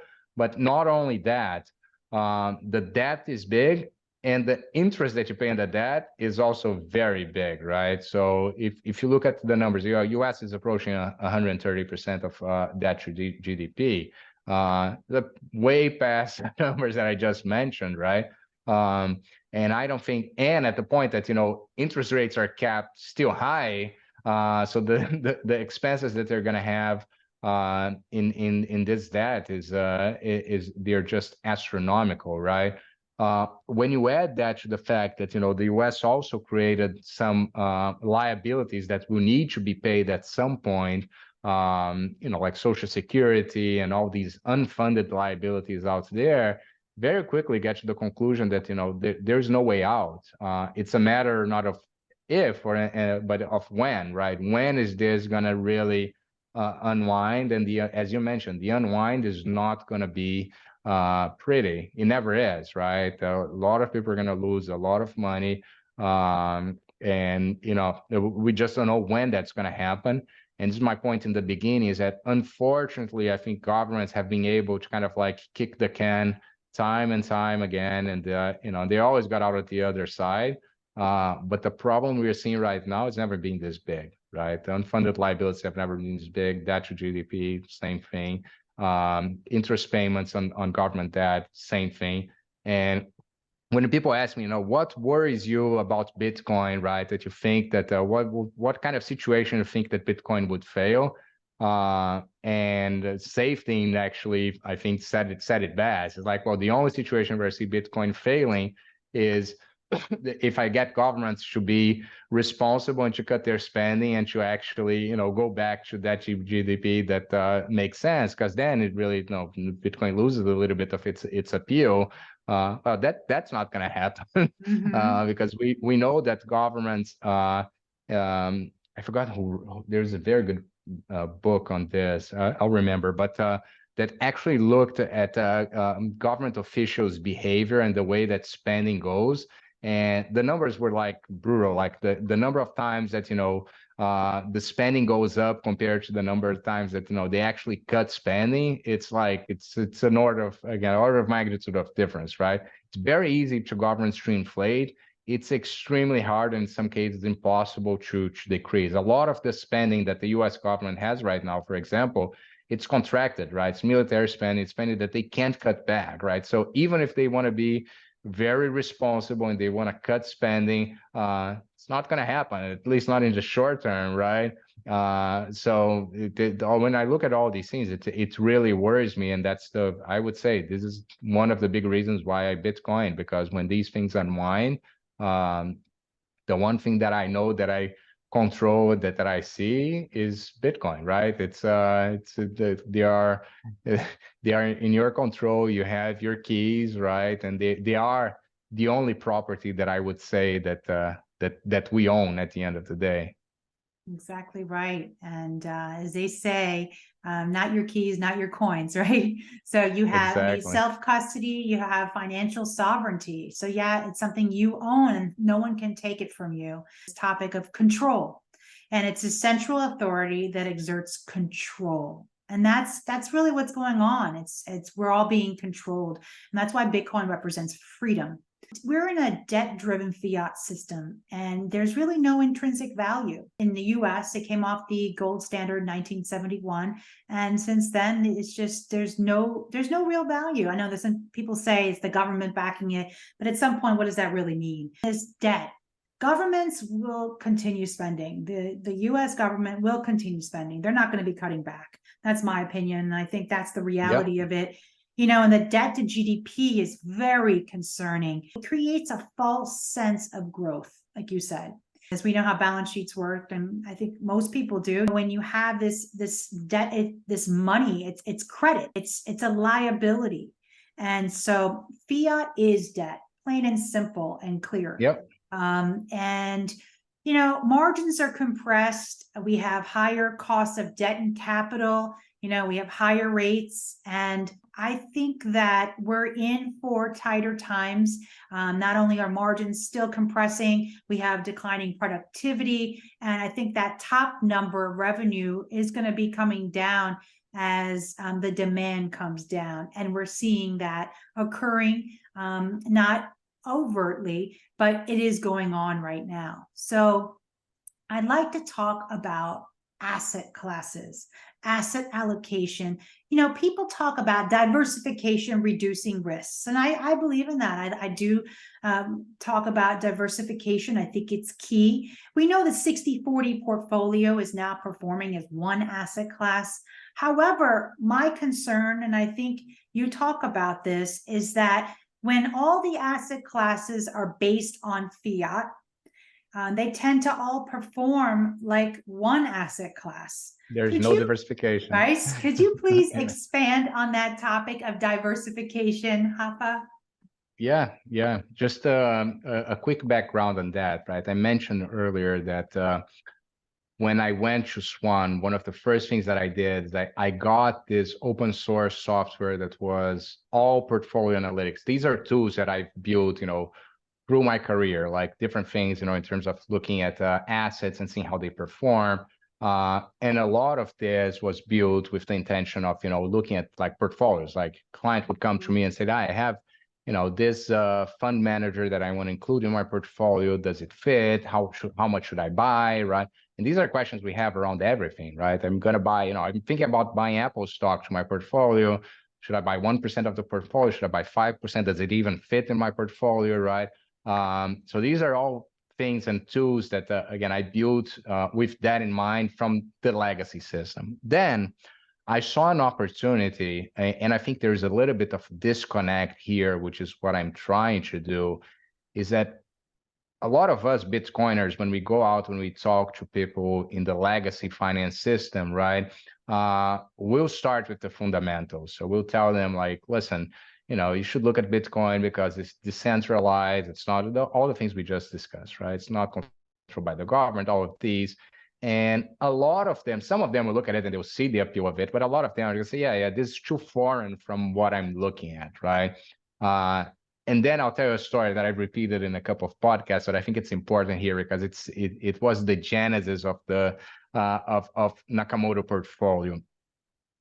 I had a friend that was exactly like that, right? He actually was my partner in one of the companies that I started. So I really like him, you know, we're good friends. And I kept telling him about Bitcoin, particularly after 2016, right before, you know, the previous bull market. So I kept telling him about, you know, Bitcoin, and he's like, no. And then he had all the doubts from everybody, like, yeah, governments are not going to allow this. This is going to be banned, right? There's no way this is going to happen. Yeah, who would imagine that, you know, the dollar is going to end up being the currency of the world? So, you know, so I decided to do something different. I got and this guy, massive investor in hedge funds, invested in all sorts of hedge funds that you can imagine from long time ago, right? Knows a lot of the managers. and really likes hedge funds as part of his portfolio because, on his view, was something that was uncorrelated, was good alpha that he could get, that he couldn't get anywhere. And it made, like, particularly, I think in the 90s and the early 2000s, it made a lot of sense to invest in hedge funds. They made a ton of money on those. So what I did is that I got Bitcoin returns. I printed in a sheet of paper that looked exactly like the sheet of a hedge fund to him. And I showed it to him. I said, yeah, there's this manager that I'm looking at, that has had these returns in the past, very volatile, huge drawdowns, but look at the returns. The returns are really, really good. And then he looked at it and, spent some time analyzing the numbers. And he looked at me, he's like, I want to invest in this manager. This guy's really, really good. What is he doing? How is he getting these returns? Right. So he got into like these technical questions that he would get like in all the hedge funds. But again, it had nothing to do with the fundamentals, right? Because a lot of these hedge fund managers don't tell you. They don't say, particularly in the past, they wouldn't tell you where they're investing. They wouldn't tell you how they're generating their alpha, right? You had gates, so a lot of these guys, they wouldn't let you take the money out when you wanted to take it out. There's some of these had long holding periods that you had to keep the money there for a minimum of 1 year. So all these crazy 2 and 20, right? So you pay 2% annually and then 20% on performance. So all these things that people don't blink an eye, they're all, really, if you think about it, like lack of transparency, it's expensive, right? But again, the returns justified. And by the way, this guy invested in Madoff, lost a lot of money in Madoff, right? So that tells you something also. So he looked at going back to the story, he looks at the returns, like, I want to invest in this guy, I need to include this in my portfolio. I think it really fits, So I tell him, like, oh, this is a portfolio manager in Japan. It's Mr. Nakamoto. Mr. Nakamoto is very secretive. I don't think you're gonna get into his fund. I'll come back to you. But and then I left it there. But he's very smart, so he calls me back like a few minutes later, and it's like, I get it. These are Bitcoin returns, right? And I said, yep. It's like, see, you're overthinking it, because if I showed you this as a hedge fund manager that actually doesn't have the transparency of Bitcoin, doesn't have the liquidity of Bitcoin, doesn't have the 2 and 20 fees, you would have invested, right? But when you see this as again, a portfolio manager, a person, right? Then you trust it, right? You don't think there's something wrong with that. And, cutting a long story short, he ended up buying some Bitcoin. He's a Bitcoiner today. But that whole episode, open up my eyes to kind of like the way that I've been talking to people, I thought wasn't ideal. I said, maybe what I should do is start talking to them in terms that they understand, right? So let's see what happens if you add a small position of Bitcoin to your portfolio, right? If you have a very risky portfolio, right? What happens if you add 10% Bitcoin? What happens if you add 5% Bitcoin, right? So I started running these analytics. And from very, very early on, I got, much better traction than trying to have and maybe that's me because I'm more technical. I like, this is the way that I talk. This is my language, right? And, but that's kind of like the genesis of the Nakamoto portfolio was born there from those analytics. And then this developed into an open source project, the Warden, which eventually, again, it's there. It's in nakamotoportfolio.com. Open source, free, 100% transparent. But now let's talk about what it does. And I think some of the things you mentioned, like how it fits in how it shows returns on 60/40 portfolio and so on. I think 60/40 portfolio is a good place to start. So first of all, what is a 60/40 portfolio and why it's important, right? Or why it's relevant? I wouldn't say it's important. So a 60/40 portfolio it's the most traditional form of portfolio that you can think about, right? And a lot of investors, when they're thinking about having a diversified portfolio, that's what they have in mind. 60% in equities, 40% in bonds. So what that does is that, for the cyclical high growth periods, your equity portfolio is going to be doing well, while your fixed income portfolio is probably not going to be doing that well, because these are times where interest rates go up, bond prices come down, right? So you're still getting the yield on your bonds, but you may lose some mark-to-market price on your bond portfolio. But then the opposite is when your periods of lower growth, right? Interest rates get cut down, and then prices of bonds go up. and that part of your portfolio is going to be performing well. So on average, this is a portfolio that have two assets, again, that are technically uncorrelated, or historically have been uncorrelated. When one goes up, the other goes down. And when you put them together, that actually works really well. Funny thing about statistics is that you may have two assets that are extremely volatile. You can have an asset that has 100% volatility, another one that also has 100% volatility. If they're perfectly negatively correlated and you put them together, your volatility goes to zero, right? Because when one is going up, the other is going down, so it doesn't matter how much. So a lot of the portfolio theory that was developed in the 50s by Markowitz, it's based on this, on correlation between assets, volatility, and expected returns, right? So this brings me back to, again, to the 60-40 portfolio, where if you look historically, the correlation has been low, but ultimately the correlation has been 1 to both assets, right? We had periods where bonds were coming down and stocks were also coming down, right? And the correlation pretty much broke. And I would argue that, right now, let's look forward, because forward is what really matters, right? We're in a period where equity valuations are extremely stretched, right? So it's hard. Buying stocks right now, I would say that who knows where it's going to go, because again, when you have money printing and all these things happening, we could still see more access, but they are stretched compared to historical levels, right? So you have more downside risk than upside risk. And on interest rates, if you keep having inflation, which I think, inflation is going to be on average going to be higher than what it's being priced in, right? That means also higher rates, which means that, bond prices are going to come down. You could, of course, have a situation where rates are cut down, and bond prices would go up, but I don't know. That's not my base scenario right now. And I think I would encourage people to read Lynn Alden. Lynn has a very good piece about how she's thinking about portfolio allocation, and she actually mentions the depth of the 60-40 portfolio, and how she thinks that you need the third sleeve, third and fourth sleeves. One is cash, you need to have more liquidity. But then the other one, and I'm going to butcher this, but again, people should read her piece. And the fourth one is real assets, right? Where Bitcoin is a big part of that.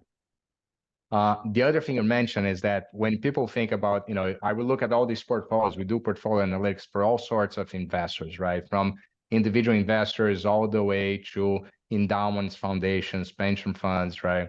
And they all look at a portfolio, and most of the times you say, no, my portfolio is very well diversified, right? As you said, and you're going to see they have hundreds of stocks, they have funds, they have all different things, right? And the first thing I'll ask, I haven't talked about Bitcoin yet. I say, okay, so everything is in US dollars, right? And sometimes they're going to say, yeah, no, but I have here an international exposure, right? But it's usually minimum, right? Particularly for US-based investors. US-based investors have, it's very hard to break familiarity comfort, right? So, and this happens all the places, by the way. Brazilians tend to buy Brazilian stocks because they see the company, they drive around and say, yeah, I saw the company, it's there, right? And they like to see that, right? It doesn't mean anything at the end of the day, but that's something that is hard to break. So most of the times they will have anywhere between 95% and 100% in US dollars, right? And I question, okay, so what are you doing about that, right? What happens if the dollar keeps getting inflated and debased, right? You don't have any diversification to that whatsoever, right? And that most of the times people, unless they are already Bitcoiners that know a little bit, they're starting to look at you like with this funny face, like, what is he talking about, right? This is not going to happen. And you talk about the historical context and all of that. Like, listen, you need some sort of diversification. And the good news is that in terms of real assets, and this is what we show with the results, is that you don't need to have a massive allocation to Bitcoin to actually make a difference in your portfolio, right? Because it's the perfect asset on a portfolio. Because if you think about it, going back to what I just mentioned, it has had very high historical returns, right? Who knows what's going to happen in the future, but that's what has happened.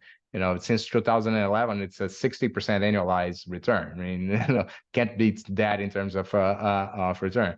People say, yeah, it's very volatile. Yeah, it has high volatility, But one of the things we look a lot in portfolio is adjusting the return by the volatility. So that's what we call the Sharpe ratio. Bitcoin has one of the best Sharpe ratios out there, which means that the units of return that you're getting for units of risk, it's very, very high. It's higher than Berkshire Hathaway, is higher than a lot of the massive investors that you look out there and that people would and they literally pay money to have their assets allocated with these managers, right?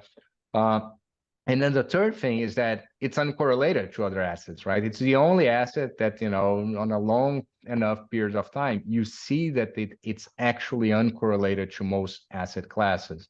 A lot of people will point out and say, yeah, last year that this didn't happen. It had very high correlation to risk assets. And yeah, but that's how correlation works, right? You have to look a long enough time period to see if there is correlation. There isn't correlation. Correlation may break again, and it did. If you look from the beginning of the year until now, Bitcoin's correlation to risk assets has completely broken, right? Which is good. So what we do in the portfolio analytics is that we'll get the client's portfolio and then we'll include Bitcoin. And I'll tell you one thing, up until now, I haven't, and we've analyzed, hundreds and hundreds of portfolios.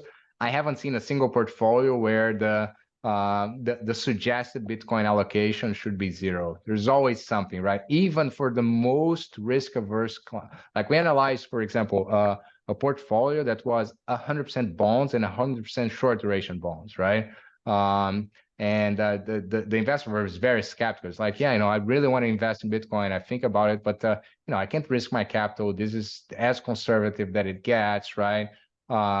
And what I showed him is like, listen, two things. First of all, right now, this portfolio that it's all short-term treasuries and bonds, it's yielding 5%.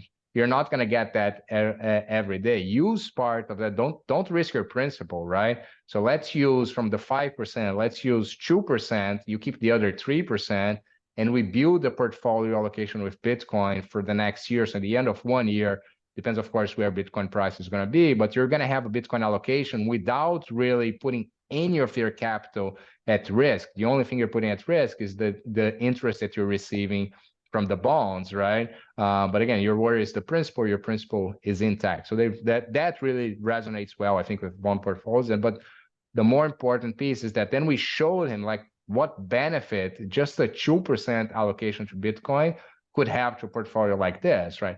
Particularly when it's like insurance, right? And particularly when he needs insurance. And Greg Foss talks about this all the time, it is fixed income portfolio insurance. And it is, right? Because when you have a default on the base currency and the fiat currency that denominates everything, this is the only asset that is going to perform, right? I mean, in my view, it's the only asset. Some people will say, well, dollar is going to lose value, and then you're going to go to the BRICS currency, which is something new, or you're going to go to, I don't know, Chinese yuan or whatever it is. That's not going to happen. I mean, you just show that, this system, it's flawed and has all these problems. You're just going to jump to the next one? No, you're going to have the same problems, right? They may take some time, but they're going to come back. And now, I think different in the past, we have an alternative, right? When you say things like you said, that we tell people no, Bitcoin is hope, and this may sound almost a little religious, right? To some people that are not in Bitcoin, are like, what is this guy talking about? Bitcoin is hope. Bitcoin is code. It's it's internet money. How can it be hope, right?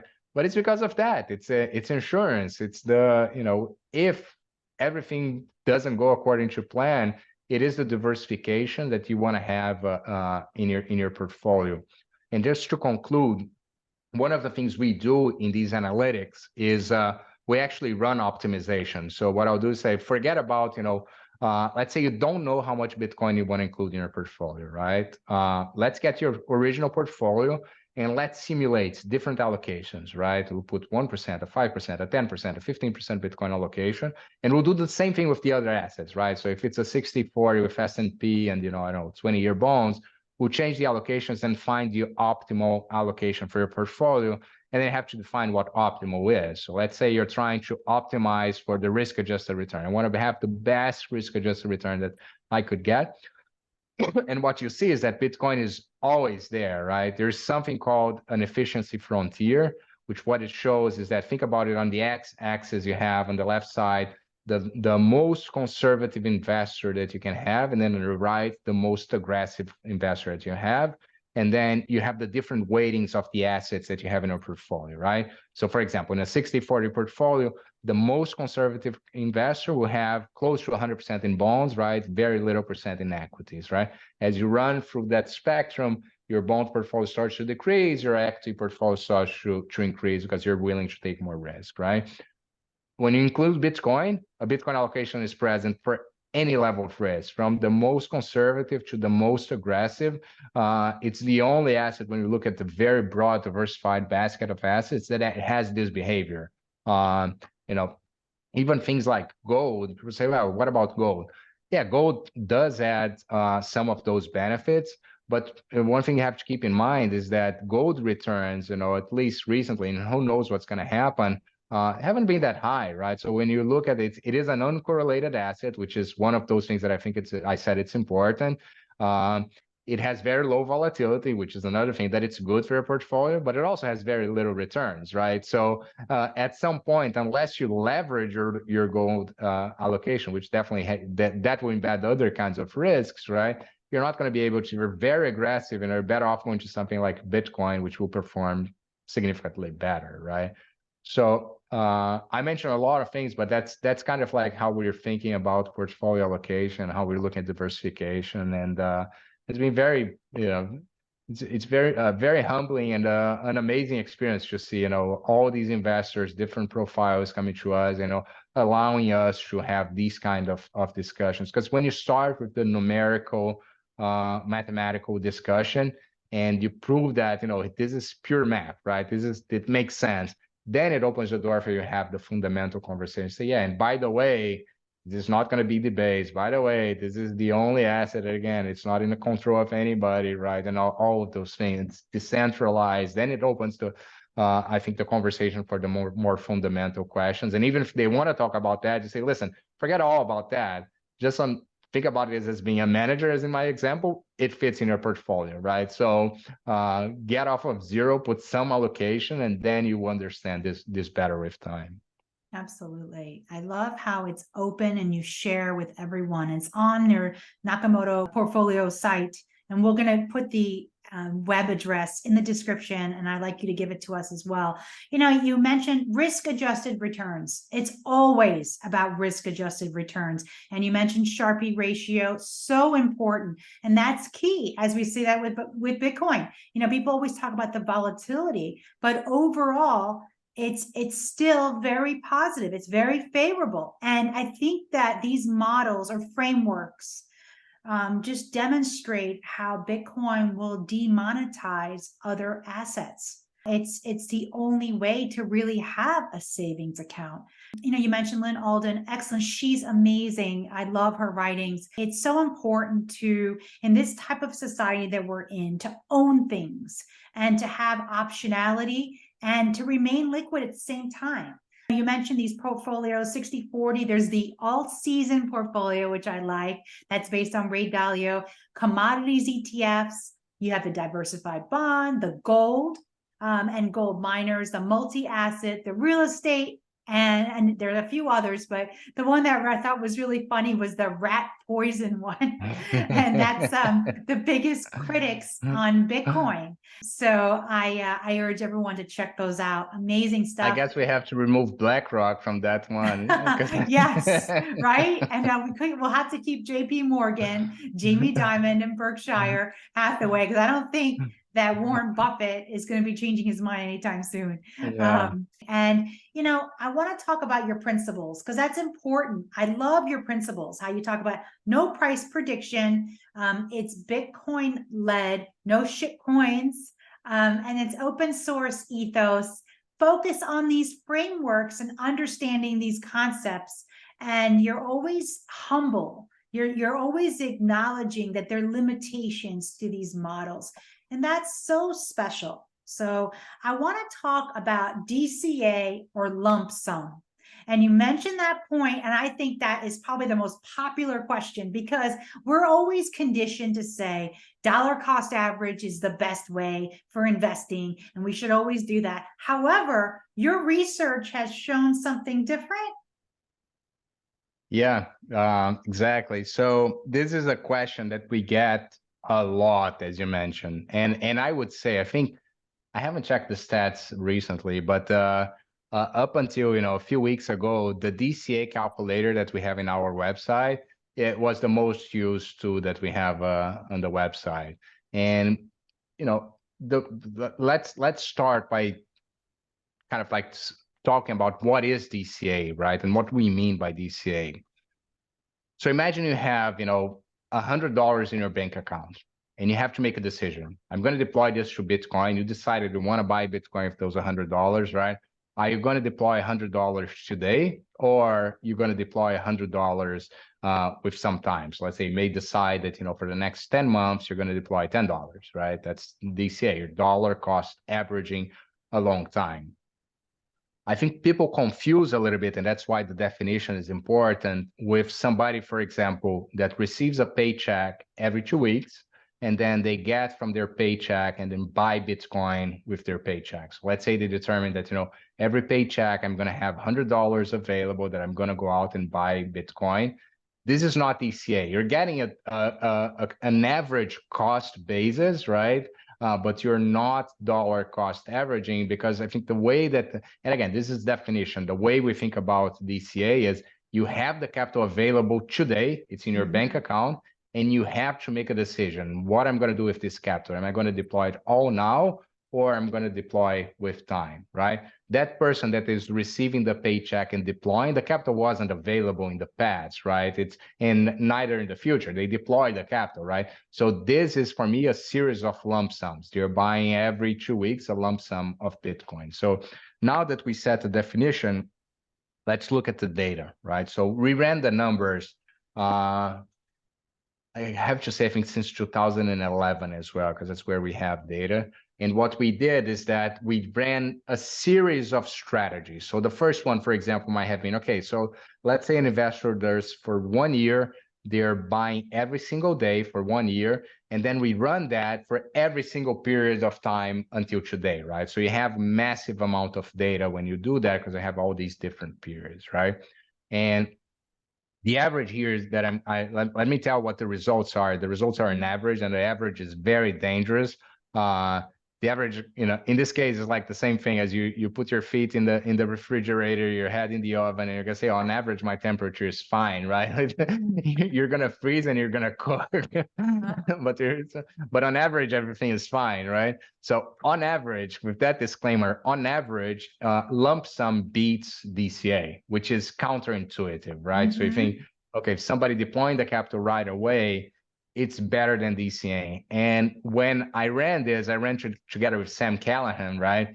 And we kept going back and forth. And Sam's like, I'm not convinced, why is that the case? I don't think, and I show him the data, and he's like, yeah, the data is correct, but it's counterintuitive. Why is that? And then we start digging into the scenarios and the periods.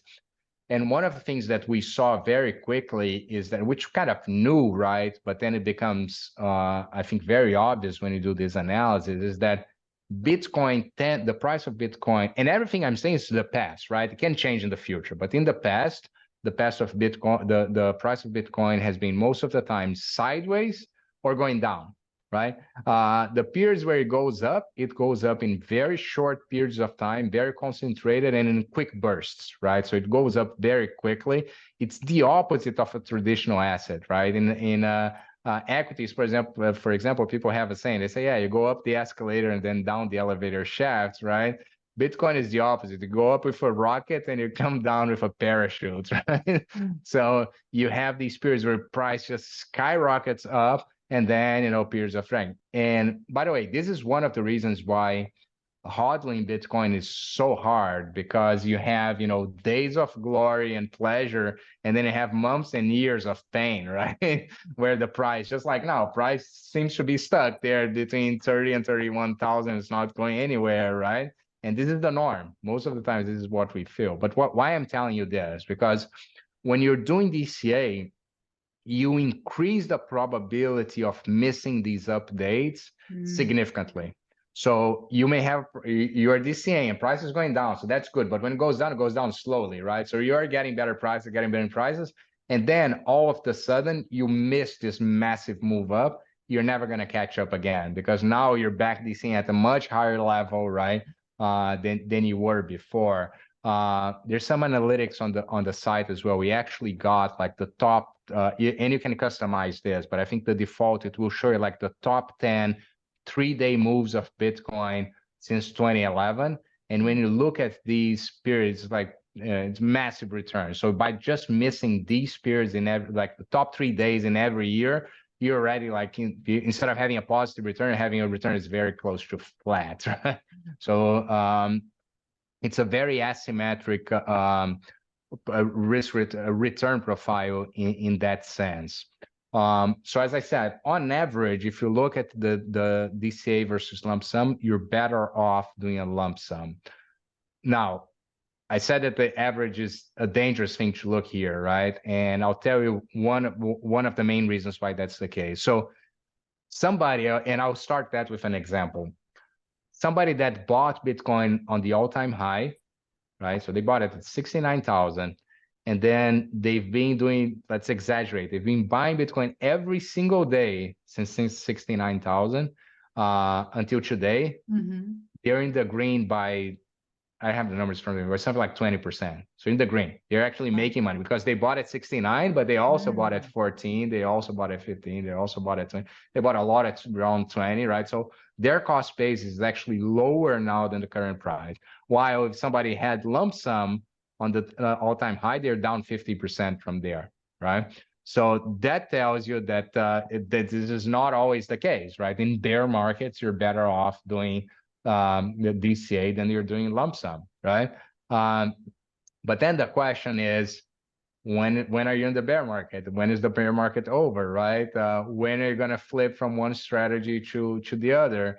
And it goes back to our principles. I don't think anybody is skilled enough to predict when these moves are going to happen, right?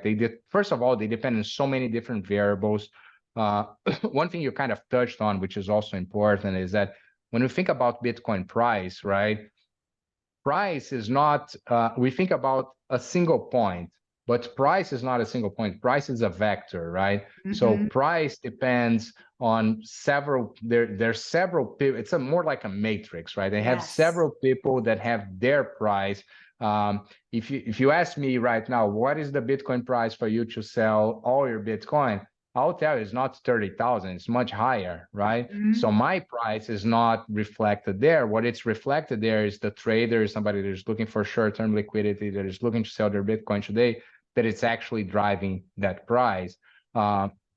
And particularly in Bitcoin, that's important to know because we have an asymmetry here. You have people that really believe in Bitcoin, they buy slowly and they buy always, right? So they have a paycheck, they go and buy, they buy, right? And as we said, it's also an individual revolution, right? So it's very diluted. The buying power is very diluted. It's constant, it's there, which is great, but it's very diluted a long time. And then you have a scenario like FTX, for example. The FTX comes in, they need to liquidate their Bitcoin. It's a massive size of Bitcoin that needs to be sold right away, right, for the wrong reasons. There gets people that are getting liquidated, and that cascades with more people getting liquidated because they're leveraging and they shouldn't leverage, right? And you end up with a situation that price collapsed, but not because of what the collective actually believed was the right price for Bitcoin, right? And you never know when these things are going to happen. So timing the market is really, really hard. And, somebody tells me like, oh, so it's easy. Like, if you just told me that, what I need to do is only be in these moments that Bitcoin price goes up, I'm going to wait and I'm going to buy when the price is going up. You're not going to get it. It's going to be too quick. You're going to miss it. And I guarantee that, if you're sitting on the sideline and the price moves 20, 30% in your face, you're not going to buy it. You're going to wait for it to come down, right? Like, I heard people like from earlier this year that sold Bitcoin, last year, and we're convinced that Bitcoin was going to 12,000 to 10,000, right? How many people like that we've heard? And then the price didn't go there, and then they're just sitting there, they're just waiting, they just missed, an 80% return. So this happens all the time. So my advice is always forget DCA and lump sum, go back to your whole allocation, determine what is a percentage that you're comfortable with, and leaving Bitcoin there, that you're not going to panic that if it goes down 70%, 80% in your face, right, that you're going to be comfortable with that, not going to feel good, right, but you're going to be comfortable, and you're not going to sell at the worst time possible. And after you do that, deploy the capital, buy the Bitcoin, and just let it there, leave it there for at the minimum of 5 years, right? You should have, at least 10 years in my mind of a cycle for investment like this, but at a minimum, think that it's going to have to sit there for 5 years. Well said. Thank you so much for debunking those myths, because we always were conditioned to think dollar cost averaging is the way, but actually with the way Bitcoin moves, it's a lump sum makes more sense. And I always tell people, you always invest with your risk tolerance and based on your investment philosophy and strategies. It's all about you. So everyone has their own way and what works for them. And, I love that all your research, it's all data driven. It's evidence based. You run the numbers and you provide this excellent analysis. And I love it. Nakamoto portfolio. It's just awesome. And another point that you made that I agree completely is it's not about timing the market. It's about time in the market. And you don't want to be left out when Bitcoin goes over 100,000. And, you want to have at least some allocation. And like Greg Foss, who I admire so much, he was on the show as well. And he said that the greatest risk is having no Bitcoin at all. So, and that's always important to keep in mind. Now, I want to go to this awesome model that you have. It's called model, but I know it's framework, Schrodinger coin model. And what I read about it, I find fascinating. And it says it values Bitcoin based on the probability of capturing the monetary premium of some of these assets. So please tell us about that. That sounds fascinating. Yeah, this was born exactly from a lot of the things that we've just talked about, right?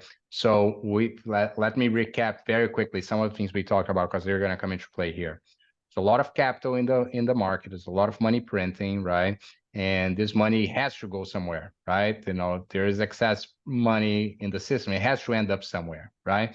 And what it does is that there are some assets that what we say is that they became monetized, right? So the people are not buying them because they want to use them.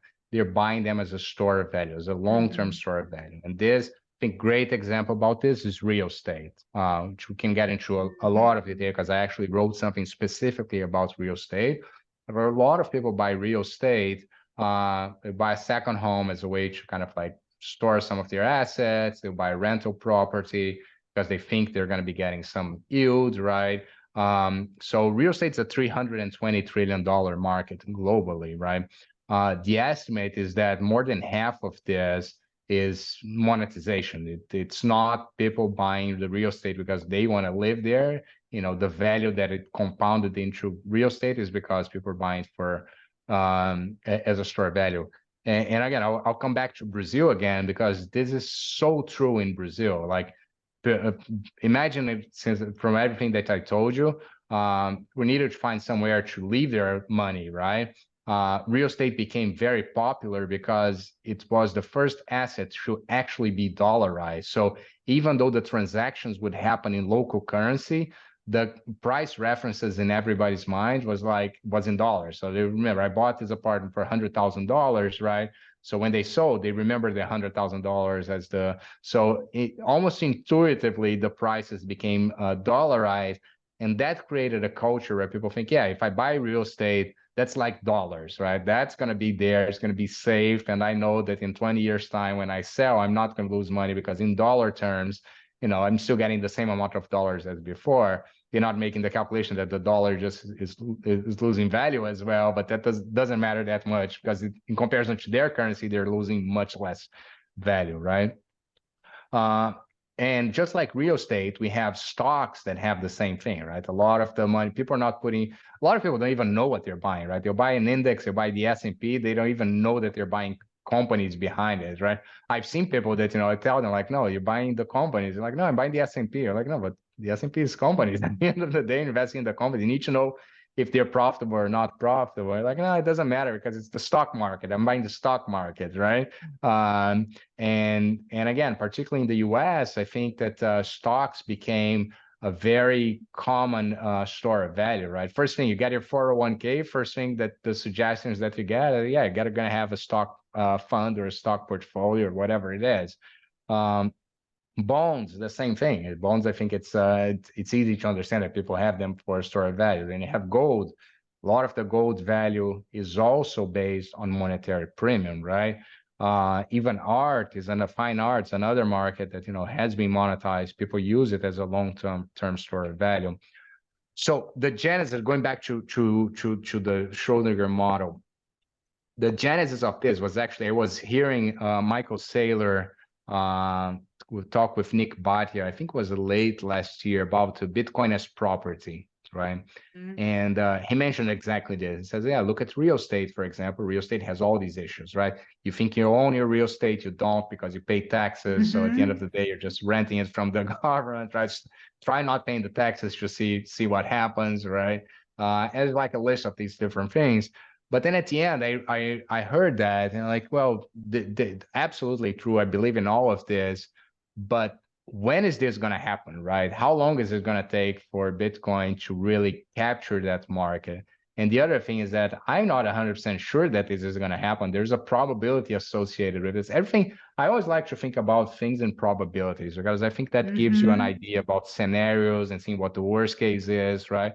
And then it also came to my mind, the other side of the Bitcoin, which are the critics, right? And then I remember Dan Pena, I don't know if you know him, but that crazy guy that he kept yelling, I think, it's like, Bitcoin is going to zero, Bitcoin is going to zero. It like became a meme, right?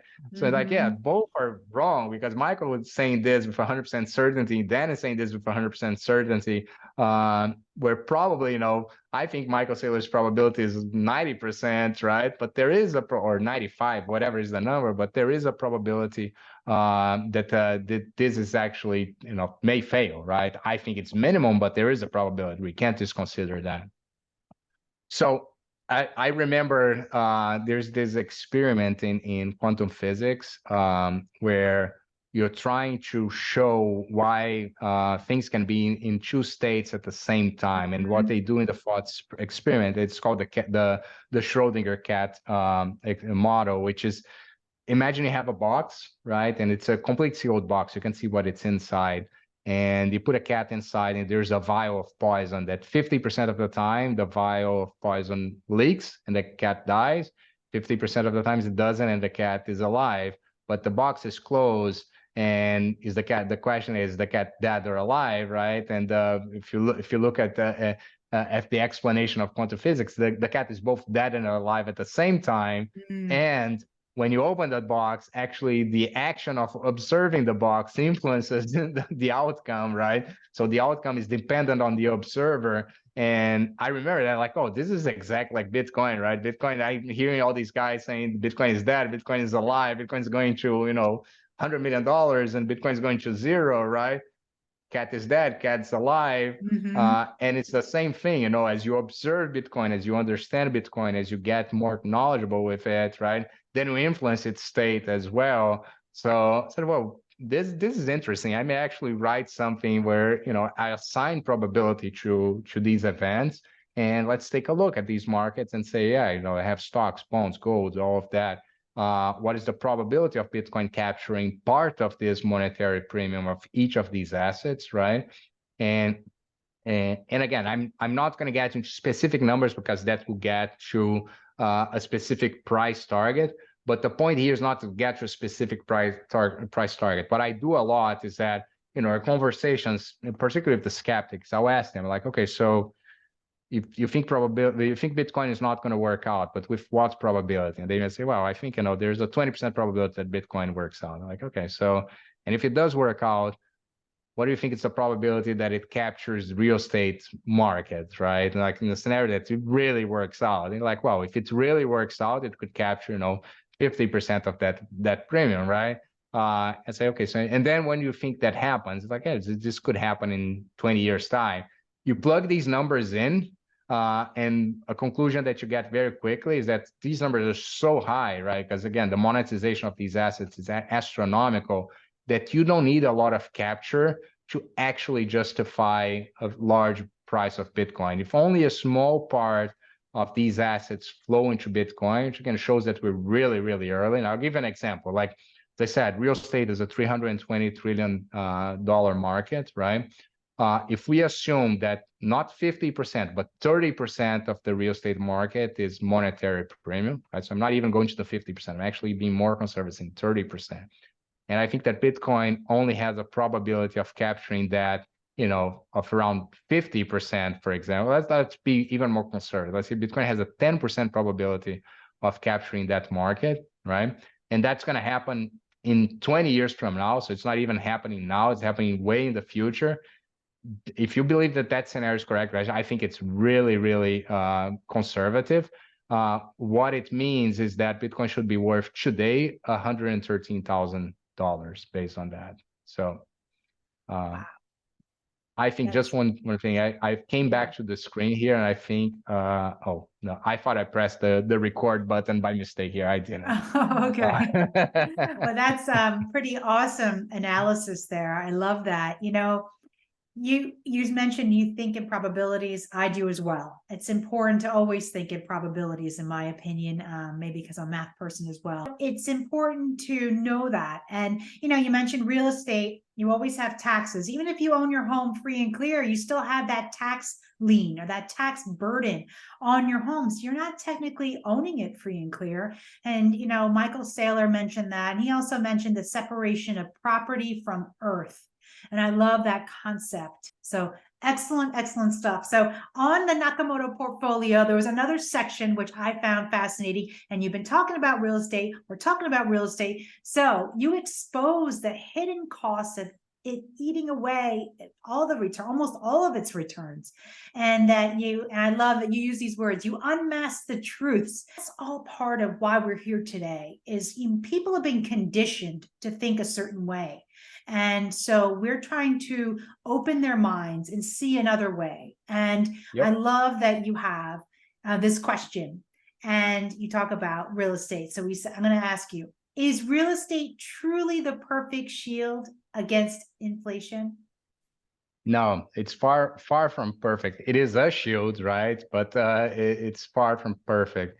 So if you think just in terms of inflation, right? One of the things that, and again, this is all on the website. There's a research paper on this, and there's actually a calculator that you can run and run the numbers and see, all with your specific house. There's like a lot of details. But if you get the U.S., there's a housing index which I use here, which I think it's fairly accurate, which is called the S&P Case-Shiller Index. And but it does have all of these different metropolitan areas, right? And you can see average prices in all of these, and you actually have a composite index where it's 20 metropolitan areas. You can get the 20 of them and do a composite index. So if you get data from the January of 2000, right, until now, what you see is that if you look at the the composite of 20 metropolitan areas, on average, it's returned around 4.8%. Right. At the same period of time, inflation was 2.5%. So you may say, well, it beat inflation. Yeah, it did marginally, but these are only home price indexes, right? It doesn't account for insurance. It doesn't account for taxes. It doesn't account for real estate commission that you pay on the way in and on the way out. It doesn't account for other costs. You may have a roof that needs to be changed. When you include all of these things, I guarantee that these are much more than 3%, regardless of where we are. It's going to be much more than 3%, which is the difference, right? And not only that, if you actually break down the different metropolitan areas, some of them were much better, but some were worse, right? You look at LA averaged 6%, right? You look at Detroit averaged less than inflation, but averaged 2.3%, right? So you never know exactly. You look at South Florida wasn't a great market in the beginning of the 2000s, and then it became a very good market, in the last few years. So it's the end. And even on these very, very good markets, you're beating inflation by only a margin, right? The other thing is that people never put into consideration. They say, and listen, I own my house. I think that people should own their own house, right? I think that there are indirect benefits with that, but it's an investment you should make, and should be thoughtful about how you're making and why you're making, and put in consideration that there are indirect benefits that are not monetary, right? The fact that I'm going to have my house, I'm going to raise my kids in that house, I'm going to create memories in that house, and all those things. These have value. For me, it has value, right? So I get that from a house. The analysis here is pure mathematical, right? So I'm leaving all of that aside, which I think it's important when you go to people thinking about, a second home, for example, or they're thinking about, a rental property, for example. Those you should avoid, I think, at all costs, right? When you put into consideration, and again, in the calculator, you can put that, the amount of time, and I was a real estate investor, right? At some point, I owned a few properties. The amount of time I would spend, finding new tenants, there's a leak, there's something you need to change. And then it may not be in the country. You need to get somebody to go there and change things, right? And you have a pump that breaks, and you have a roof that it's leaking. It takes a lot of time. I started, people should read the research, but on the research piece, I start by telling a story from my daughter. So one day, I wasn't at home. My wife was at home, and then my daughter decided, she was 5 years old at the time. She decided to take a bath. Turns on the bathtub, forgets about it, went to watch TV or do something else. And my wife was downstairs in the kitchen, and then she looks at the kitchen ceiling and the lamp, and she just sees water dripping from the lamp. She's like, that looks weird. Why is the water dripping from here? And then she looks at the stairs, and there's like water coming down the stairs. And, long story short, we had to move out of home, for 3 months, change the whole floors, change the ceiling, change the walls, worried that we were going to get mold, all of that. So, these are indirect costs that you have to be, cognizant that you're going to run when you have a property, a physical property, right? My Bitcoin never had the problem with, water leakage or anything like that. Other than that time where I lost it in a boating accident, right? Nothing happened. So yeah, I think that, again, when people look at real estate, they tend to have an approach that it's very simplistic. The calculation, I'll tell you, the calculation they'll make is the following. You can say, okay, I bought a home, was $1 million home. I put down a down payment that was, $200,000. Then I sold my home for, $1,250,000.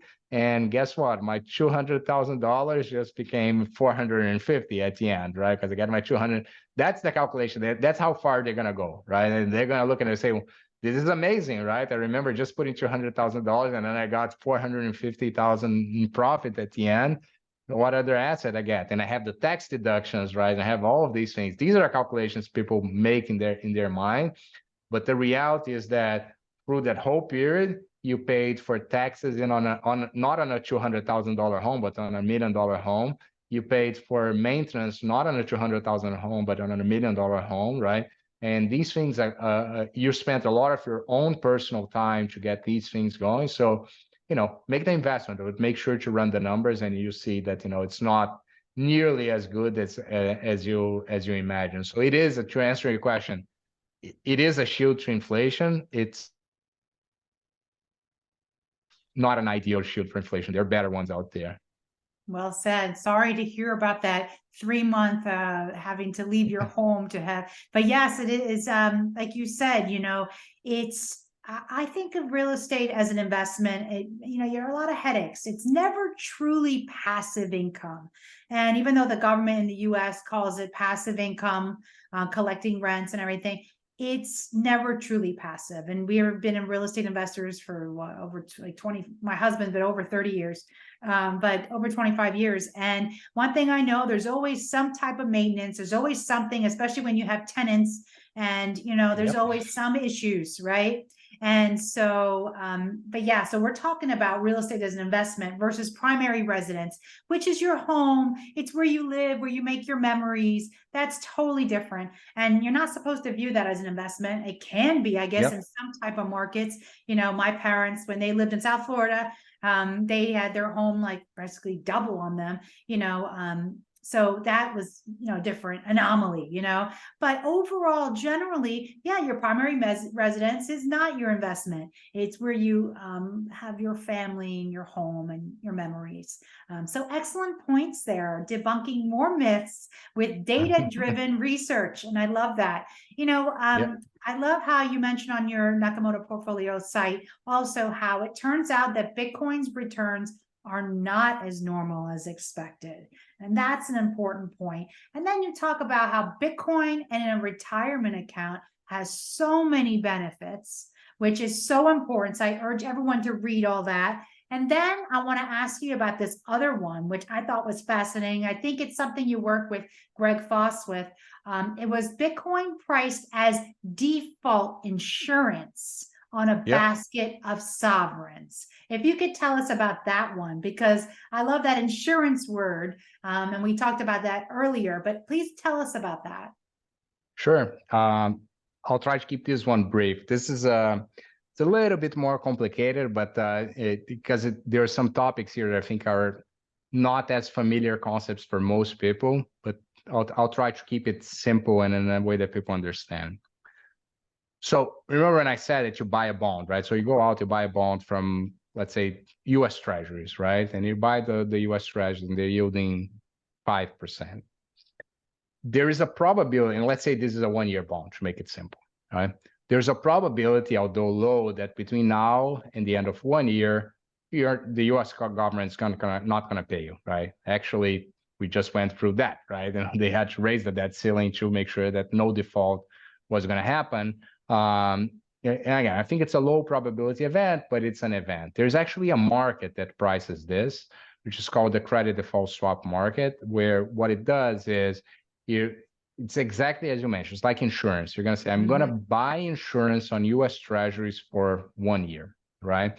And then when you buy that insurance, two things can happen. Let's say you pay, and again, I'm simplifying this, but let's say, for example, you pay 0.1% of your portfolio to insure.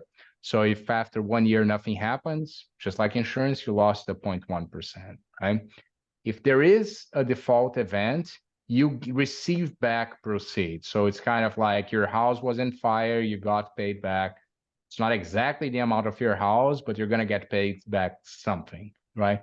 This something in the CDS market is what they call it's the recovery value. So they say, okay, after the US unwinds, in companies, this makes more sense. In countries, not that much. But what it is at the end of the day is that will show you what you're getting back, right? So the US right now, I actually don't have. I just noticed that the website is actually not updating the US. I'm gonna skip that one for now. But I'll tell you what the numbers are because I kind of remember them.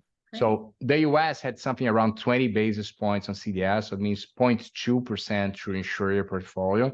So the market, not Bitcoiners, right? It's not me, it's not Greg. The market is pricing that there is a probability that the US will default.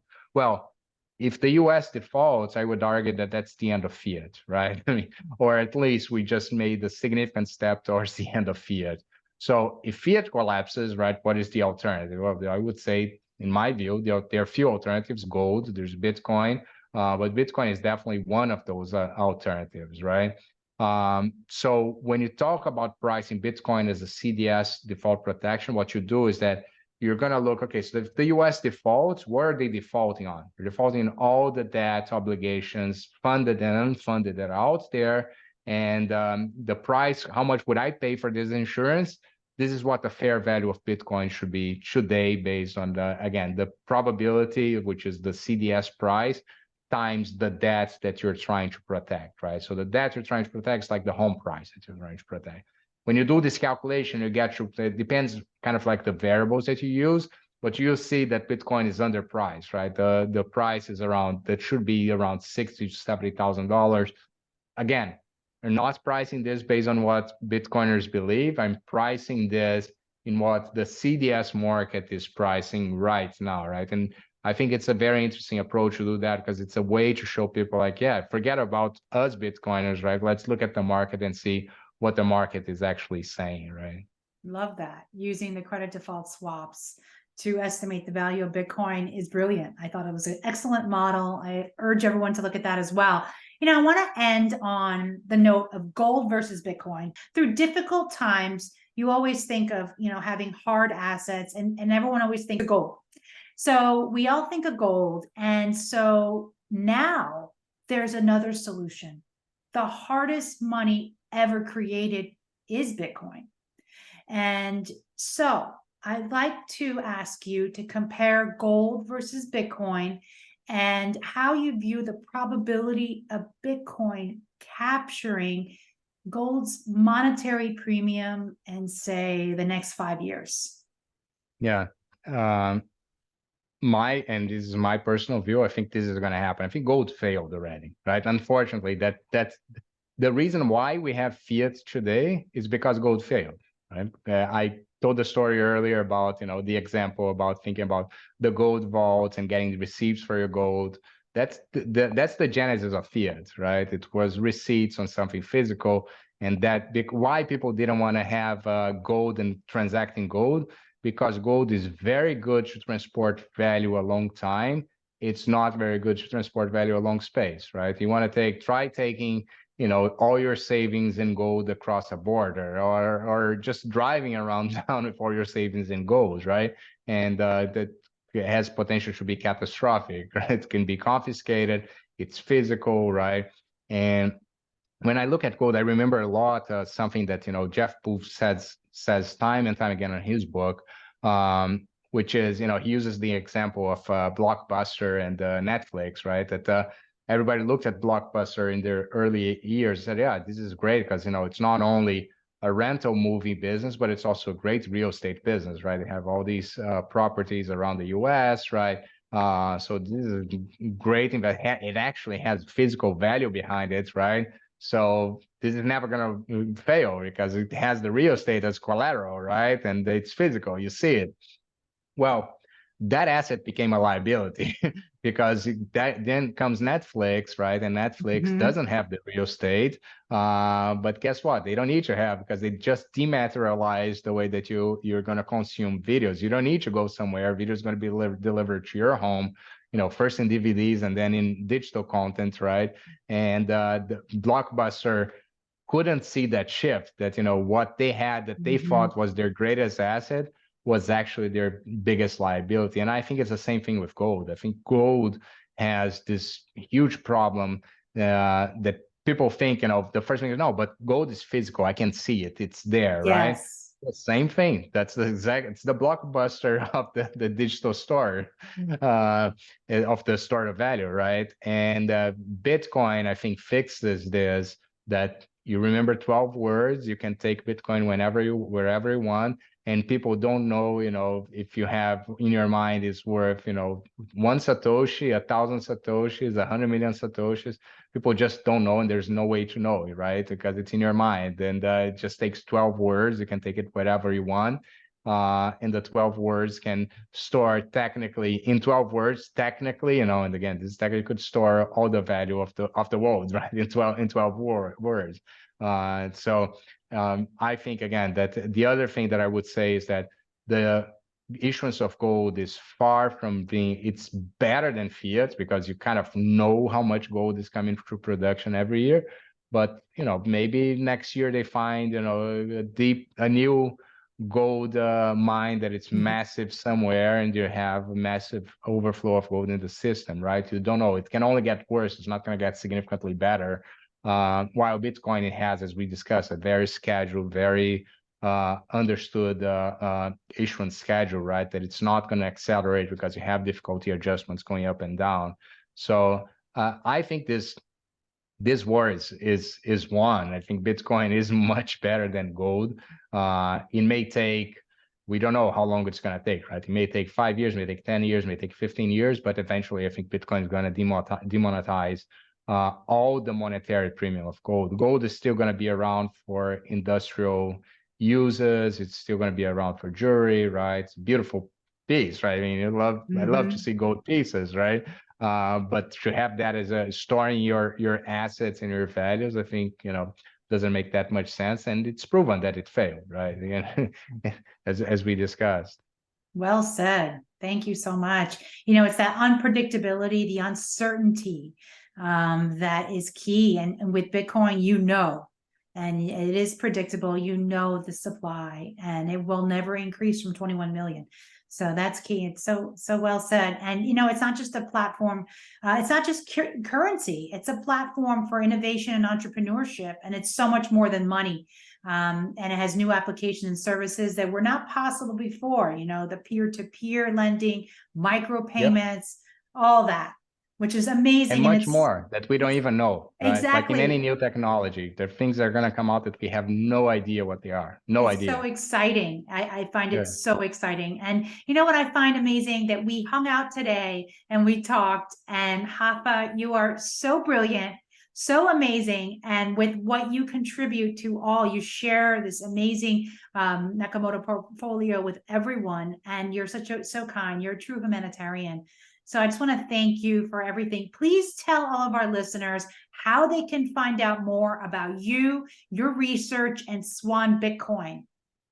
Yep. The easiest way, I think, it's go to nakamotoportfolio.com. It's all there. I'm also at Twitter at Alpha Zeta with 2 A's, so it's Alpha A Zeta. That's my name there.